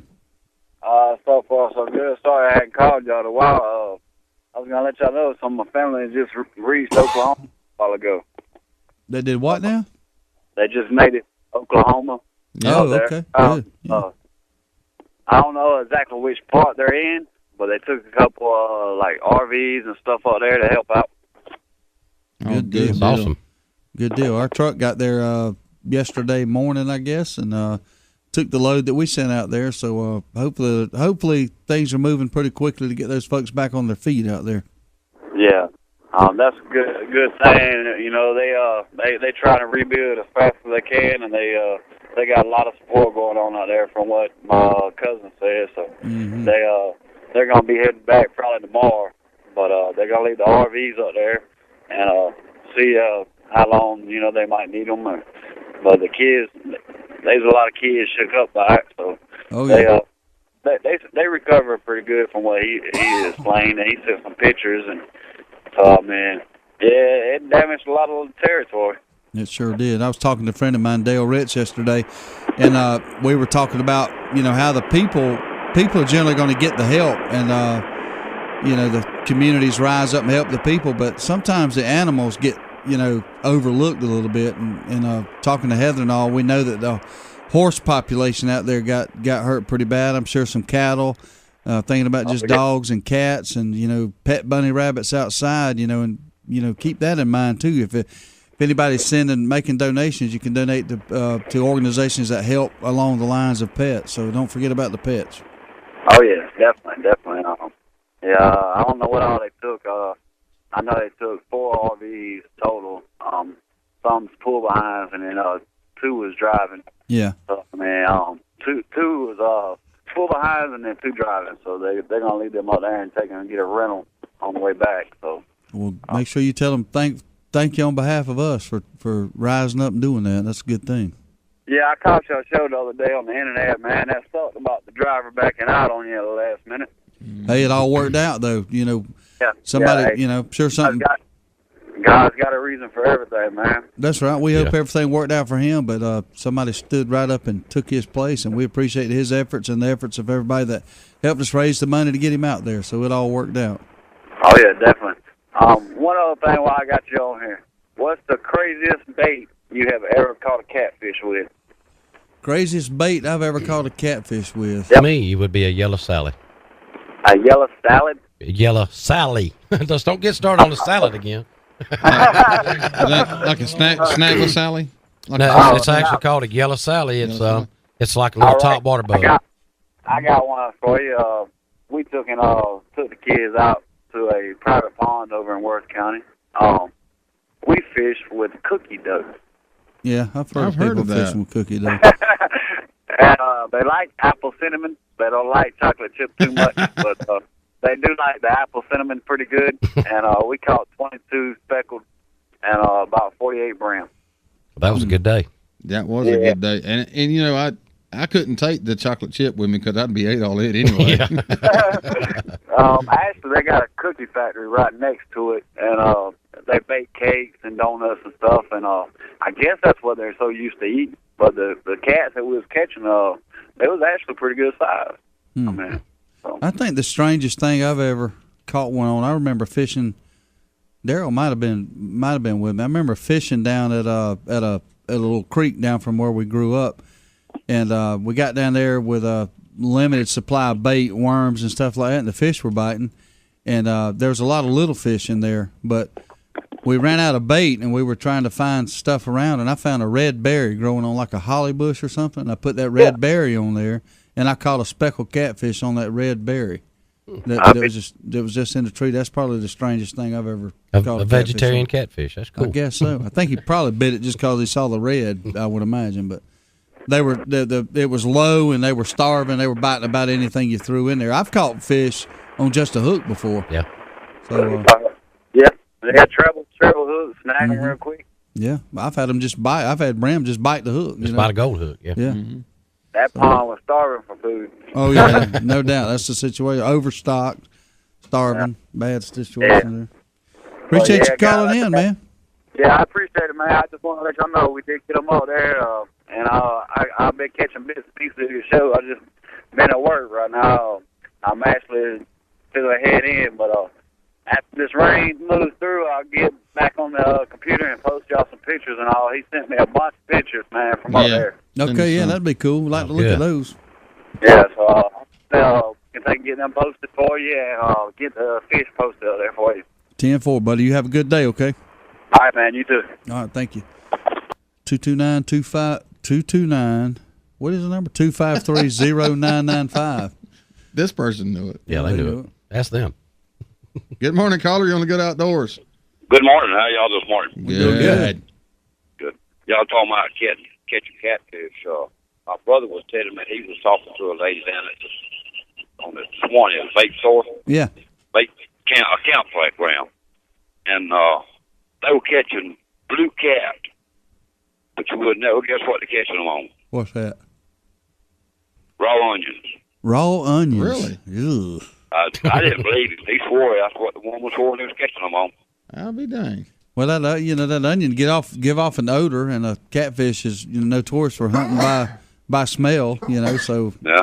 I can see that. I can see the logic behind it, but it sure is odd that someone would be fishing with an onion. But hey, if it works, I'd do it.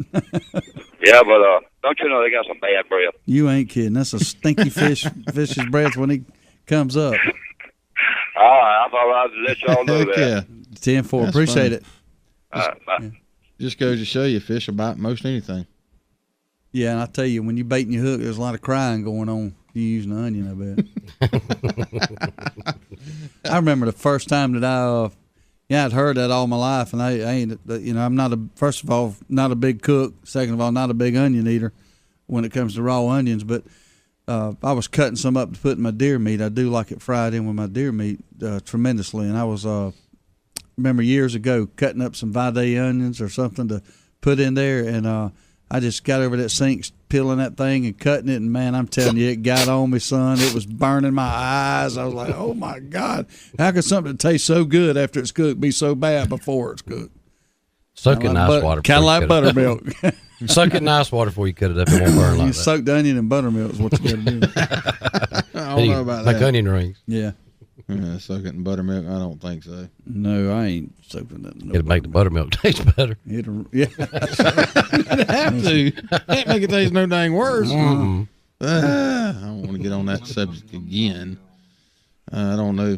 People in buttermilk, I don't understand them. I really don't understand. There's a lot of guys. things people eat that I don't understand.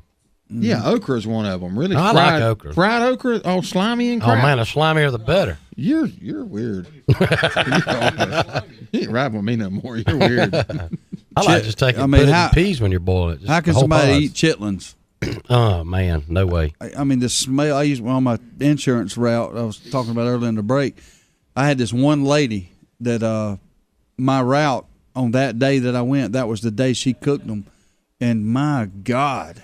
It stunk so bad in there. I could smell like a hog pen. Makes me want to vomit in my mouth now, but I don't understand if it tastes anything like it smells. How in the heck could you and eat you it? know it's got to taste like it smells. I've tasted wild hog before, boar. Somebody cook a boar, and you can taste it. Yeah. You can taste it in the skin, especially. Not so much in the meat, but if you get some of the skin, you can taste it. That musty gamey taste. The chitlins, I don't understand how they eat chitlins.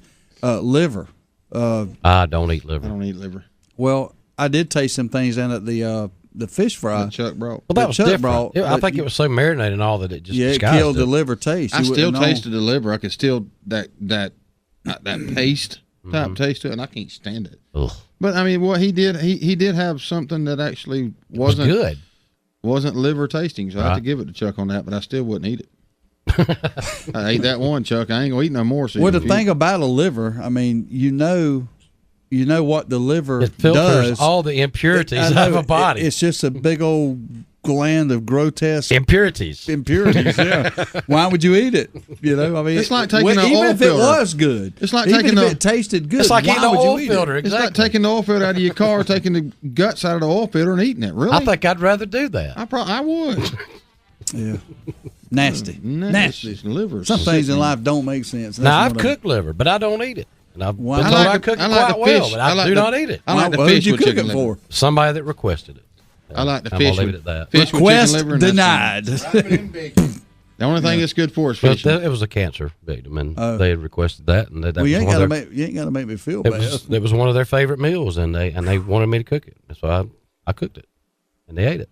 So. Well, I mean, I don't mean to sound in a bad way, but I'm wondering if them eating the liver had anything to do with them getting cancer. I don't being know. the filtration device of the. I'm not going to eat liver. I'm not eating it. No. I like chicken gizzards, but I ain't going to eat I like liver. chicken gizzards. That's a whole other thing. Let's take a break, man. We'll be right back here on the Good Outdoors. So, Dawson, is Dad still ill about you calling him out on his shooting ability? I don't think so, but I have seen him on the range a lot more lately. Dad always says practice makes perfect. That's what he says, but I don't think it works for adults. Why do you say that? Well, from the look of the scorecard, it's making it worse. Dawson, bring me some more shotgun shells. Okay, Dad. If you need some practice, come by Southwind Clays and Quail on the Quitman Highway just past the river headed towards Quitman. With a top-notch clubhouse, a 5-stand, sporting clays range, as well as a rifle and pistol range, Southwind has what you need to succeed. World-class quail hunting is also available with some of the finest bird dogs around. Dad sure shoots a lot. Yeah, if he keeps this up, Mom's gonna be mad. Why is that? Because he's spending all Mom's shopping money on shotgun shells. Man, I have picked up some bad habits. You don't need any more bad habits. Are you talking about Bad Habits Saloon and Grub? Oh, yeah, baby. Nothing like throwing back a cold one and watching one of their 26 high-definition TVs. Yeah, and you don't have to ask what sort of beverage they have, because they've got it all at Bad Habits Saloon and Grub. That's right, over 300 bottled beers. Any premium drink you could ask for, including single malt scotch and single barrel bourbon. And 48 beers on tap. Oh, and the food, from juicy ribeye steaks at $9.99 to foot-long premium hot dogs. And $10.99 all-you-can-eat wings from 10 to 11 p.m. And no matter what mood you're in, there's 3 environments to enjoy: a dining area, a bar, an outside patio, TVs, and all 3 places, baby. Come on out and enjoy a live DJ every Monday, Tuesday, and Wednesday night, and grab a $2 16-ounce draft or a $6 domestic bucket while you mingle. Come visit Bad Habit Saloon and Grub and let them serve you what you want, not what they want you to have. Bad Habit Saloon and Grub near the mall on Gornto Road, right behind Exit 18 Liquors. Tell them we sent you from the Good Outdoors. Oh, yeah, baby! Hey, guys, you want to win a free hunting or fishing trip? Well, it's easy. Just like us on Facebook. That's right. Like us on Facebook at the Good Outdoors with a Z. Each month, we will draw a name on air and enter it in the grand prize drawing to be held December 21st, just in time for Christmas. The winner will be announced on air and can have his or her choice of a hunting or fishing trip, all expenses paid. And I hope you're not camera shy, because it just might be filmed for the Hunt is Good TV show. Now remember, you have to like us on Facebook at The Good Outdoors. With a Z. That's right, The Good Outdoors with a Z. So you need a car, truck, or SUV? Look no further than Midway Auto Emporium at 4189 Bemis Road, Valdosta, Georgia. Cameron and Melissa Tucker has been serving the Valdosta area for over 7 years now. They are a family-owned and operated local business with hometown values and still believe in handshake deals. With a great selection of used cars, trucks, and SUVs, with a Carfax report on every one of them, along with bank financing at all credit levels and interest rates as low as 1.85% with approved credit. 4189 Bemis Road, or visit their website at midwayautoemporium.com. It's the Good Outdoors on 99.5 Kicks Country. Now, let's get back to the fun, talking about everything to do with the outdoors with Steve, Darrell, and Ronnie. Welcome back this morning to the Good Outdoors. We need that cricket sound again. Well, this is our wrap-up segment. Rub your legs together, Steve. There it is. There you go. Wrap-up segment brought to you by Southwind Sporting Clays and Quails on Highway 84, headed towards Quitman, Georgia. Just across the river on the right. Go out there and see John Peak. And, man, I tell you what, I can't wait till quail season comes back in, because they got some of the finest quail hunting around. They do. And I'm ready to go. Sporting clays, corporate events, birthday parties, you name it, they've got it. Rifle range and pistol range. Can't say enough about that. Need to get out there on that rifle range and start practicing up and getting ready for deer season that's coming up. Getting them girls out there and letting them shoot some. Hey, let's take this call real quick. Good morning, caller. You're on the Good Outdoors. What's going on? Yeah, man, I tell you what's going on. We're going to cook some daggone liver like you'll like it. You got to put it in the pan, fry it real slow. Put some gravy on it, get it gravied up, get some onions to put on top of that. And then you got yourself some meat. Then you go to the refrigerator and get your big old glass of buttermilk. There ain't no cancer in that nothing on body, because it's good of it, but it's good eating and drinking. Well, I tell you what, if we get together and you have if you're going to cook some liver, and if you're going to have some buttermilk, can we please have another food and another beverage in case I don't like it? Yeah. I put a turkey on the smoker. Man, that'll work. Anything. Something like that, or a big roast. It don't matter. Anything. But I think you'll like that liver. I've been eating all my life. I love my mama to cook it better. She make your lips go. Tongue, slappy jaws. That's the way to cook it, though. You gotta smother it in gravy and put onions on top of it and cook it slow. It's the tender you cut it, man. That's some good eating there. I'll take your word for it. Of course, you ain't gonna believe me, because I like buttermilk too. But I'm gonna bring y'all one. That's the reason I asked that day where y'all was in. I'm gonna bring y'all a dang turkey for one morning real early, and let y'all make you some sandwiches or whatever you're gonna do. Bring it on. Sounds good to me. Turkey. Now, I can do that. Come on, man. I'm here early. I can be here extra early if you bring your food. It don't matter to me. Y'all have a great day, and I'll talk to y'all later. See you, buddy. Bye. That's the way I cook my liver. I soak it in milk. Then after I soak it, I take it out, flour it, and fry it real slow. Then make gravy over it with onions, and then throw it away. Smells great. Then throw it away and eat the pan. I'll eat the gravy on some rice, but I'm not eating the liver. Let's take this call real quick. Good morning, caller. Yeah, let's take that call. What's up? Hey, y'all sit up there telling all these folks y'all didn't like them bacon wrap livers.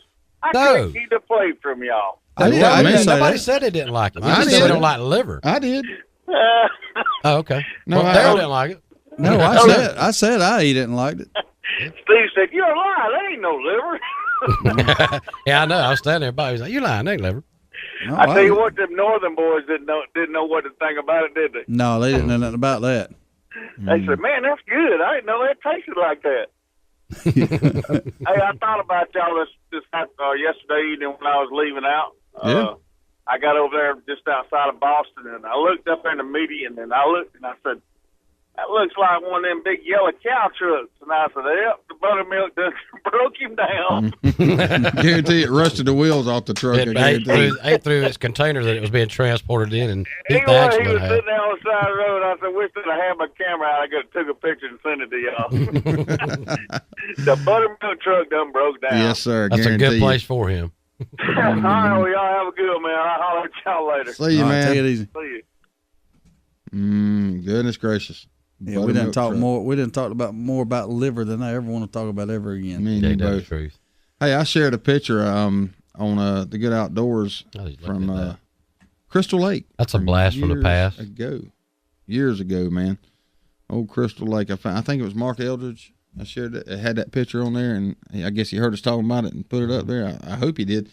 But I remember the pavilion there and everything about it. It's just a fun place to be. Wish you still had it open. Remember Crystal Lake? I remember Holiday Beach. We talked about that the other day, too. Yeah, we did. Let's take this call real quick. Good morning, caller. You're on the Good Outdoors. Good morning, guys. It's Chad. What's going on? What's up? Good morning, Chad. What you doing? No, I'm done. I just pulled into work here running a bite late, but that's all right. Well, I slept in just a minute or 10. Well, you're a government employee. It's acceptable for you to be late. Yeah. We'll just leave it at that. What you got going this weekend? You fishing? Yeah, I'm leaving for Talquin tomorrow. Today's my Friday. Don't hang up on me. Yeah, you don't rub it in like Demery does, though. See, you're starting to, but yeah, I'm leaving tomorrow. Head down there, do a little pre-fishing, see what I can find down there, and then 2-day tournament Saturday and Sunday. So good luck, man. I hope you do good on this. Time. Hopefully, I don't get rained on like it sounded like. Well, even though it's going to be passing through, I still think we have good chances of rain. We're being in the summer pattern. But, yeah, it should be interesting. I hope you have a good weekend fishing. I hope you load the boat with some hosses, man, some big ones. Me too. So hopefully I'll catch some to post some pictures on the Good Outdoors, and y'all have a great weekend. You too, man. Be safe traveling back forth. All right, man. But you talk about liver. Liver is a heck of a deer camp tradition too. Growing up, I remember in the old days when I was real young, the old timers didn't waste a bit of the food. Oh. They took everything from the deer. They took the heart, the liver, all of it. The lungs, the light. They eat the lungs too? Yeah. Oh, yeah. But I had some kinfolks that did. They ate the lungs and the light. The light. The light. That's that big white squishy mass that's inside there. I'm not even sure what it does, what it is. But now, and when we killed hogs, we didn't lose anything but the squill, brother. Yeah, big snout, big meat. We used to boil the head and make hog head cheese, which is known as souse meat. God almighty. I'll never eat it again. I had to eat it so much when I was a kid. I will never eat it again. Well, I'll say that. If it gets tight enough, I will. If I get hungry enough, I guess I'll have to. Yeah, I'm just going to eat potted meat the rest of my life than eat souse meat. Yeah, there's a lot of nasty stuff in potted meat, too. Though. Yeah. The only thing that ain't in there is the squeal, like you said. I don't know. What's some of the weirdest foods you've ever eaten? What's some of the what is the weirdest food y'all ever ate? Beaver tail probably be the beaver tail. Yeah, I bet that was tough, wasn't it? Like beef jerky. It really wasn't that tough, but it wasn't good. It was chewy. Well, it was a little chewy. I can imagine it being chewy. Mm-hmm. Weirdest food I've ever ate. I don't know what the weirdest food I ever ate was. Horse steak. What? Horse steak. You're sick, Darrell Sample. I didn't know I was eating it. Yeah, probably German Shepherd. Probably German Shepherd. How about that? Probably some of the weirdest thing you've eaten. Probably been out of the water. Yeah, it probably is. Octopus, squid. I've never eaten no octopus or squid. Octopus is actually really good. And I like some shrimp. I love me some shrimps. I'll eat some shrimp now. Let's take this call real quick. Good for about 3 pounds. Good morning. Yeah, talking about the weirdest stuff you ever ate. Some octopus. Yeah, we were talking about that. I've never ate that. Did you like it? No. Wasn't any good? Not again. I wouldn't. I don't want any octopus, squid, or anything like that. I don't think any of it will be any good. Octopus is actually very good. I'm on the same page you are, brother. I ain't gonna eat none of it either. Appreciate you calling. I think we lost him. I think we lost him anyway. Darrell hung up.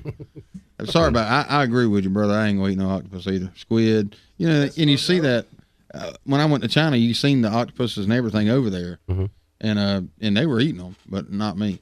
I've eaten them all kinds of different ways. And I've never ate anything really weird like that, I guess. You've had a very sheltered life. I'm glad of it too. I mean, you don't even eat boiled okra. Really? Really? I love me some okra. It ought to be against the law to grow okra. It ought to be against the law to make that statement. Man, the best time in the world I ever had growing up was when Daddy said the okra's done, go mow it down. I was like, I want to go. Man, I jumped on the tractor and here I went. I don't like okra neither, but I'll tell you this.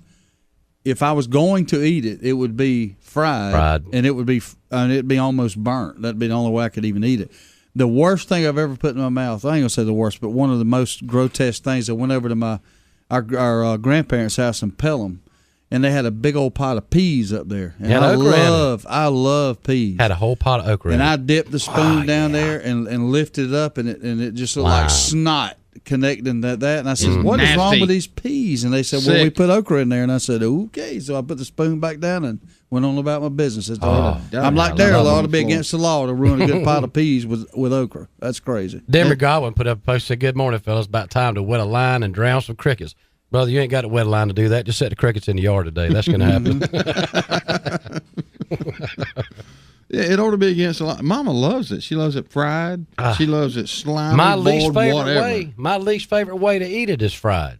I want it either stew fried, that's without the flour and all, or it's skin slimy, or either boiled. It ought to be really. Yes, it needs to be against the law. Really, it's nasty. I bet you don't eat squash either. I will eat a little bit of squash. I like fried squash, but not boiled. Squash is not bad, but okra is terrible. Hey, there's our sound. Good Outdoors is calling our name. Slipped up on us, didn't it? Yeah, it did. Yeah, okra. Really? I mean, who in the world eats okra? I do. You're weird. Okay. You're weird. I'm weird with a belly full of okra. Hey, I had a good time this morning. We're going to be back tomorrow with what? Feel Good Friday. That's right. We're going to have some fun up in here, so y'all have a good one. Toodles. You've been listening to The Good Outdoors on 99.5 Kicks Country with Steve, Darrell, and Ronnie. Join us every weekday at 4:30 when we'll do it again.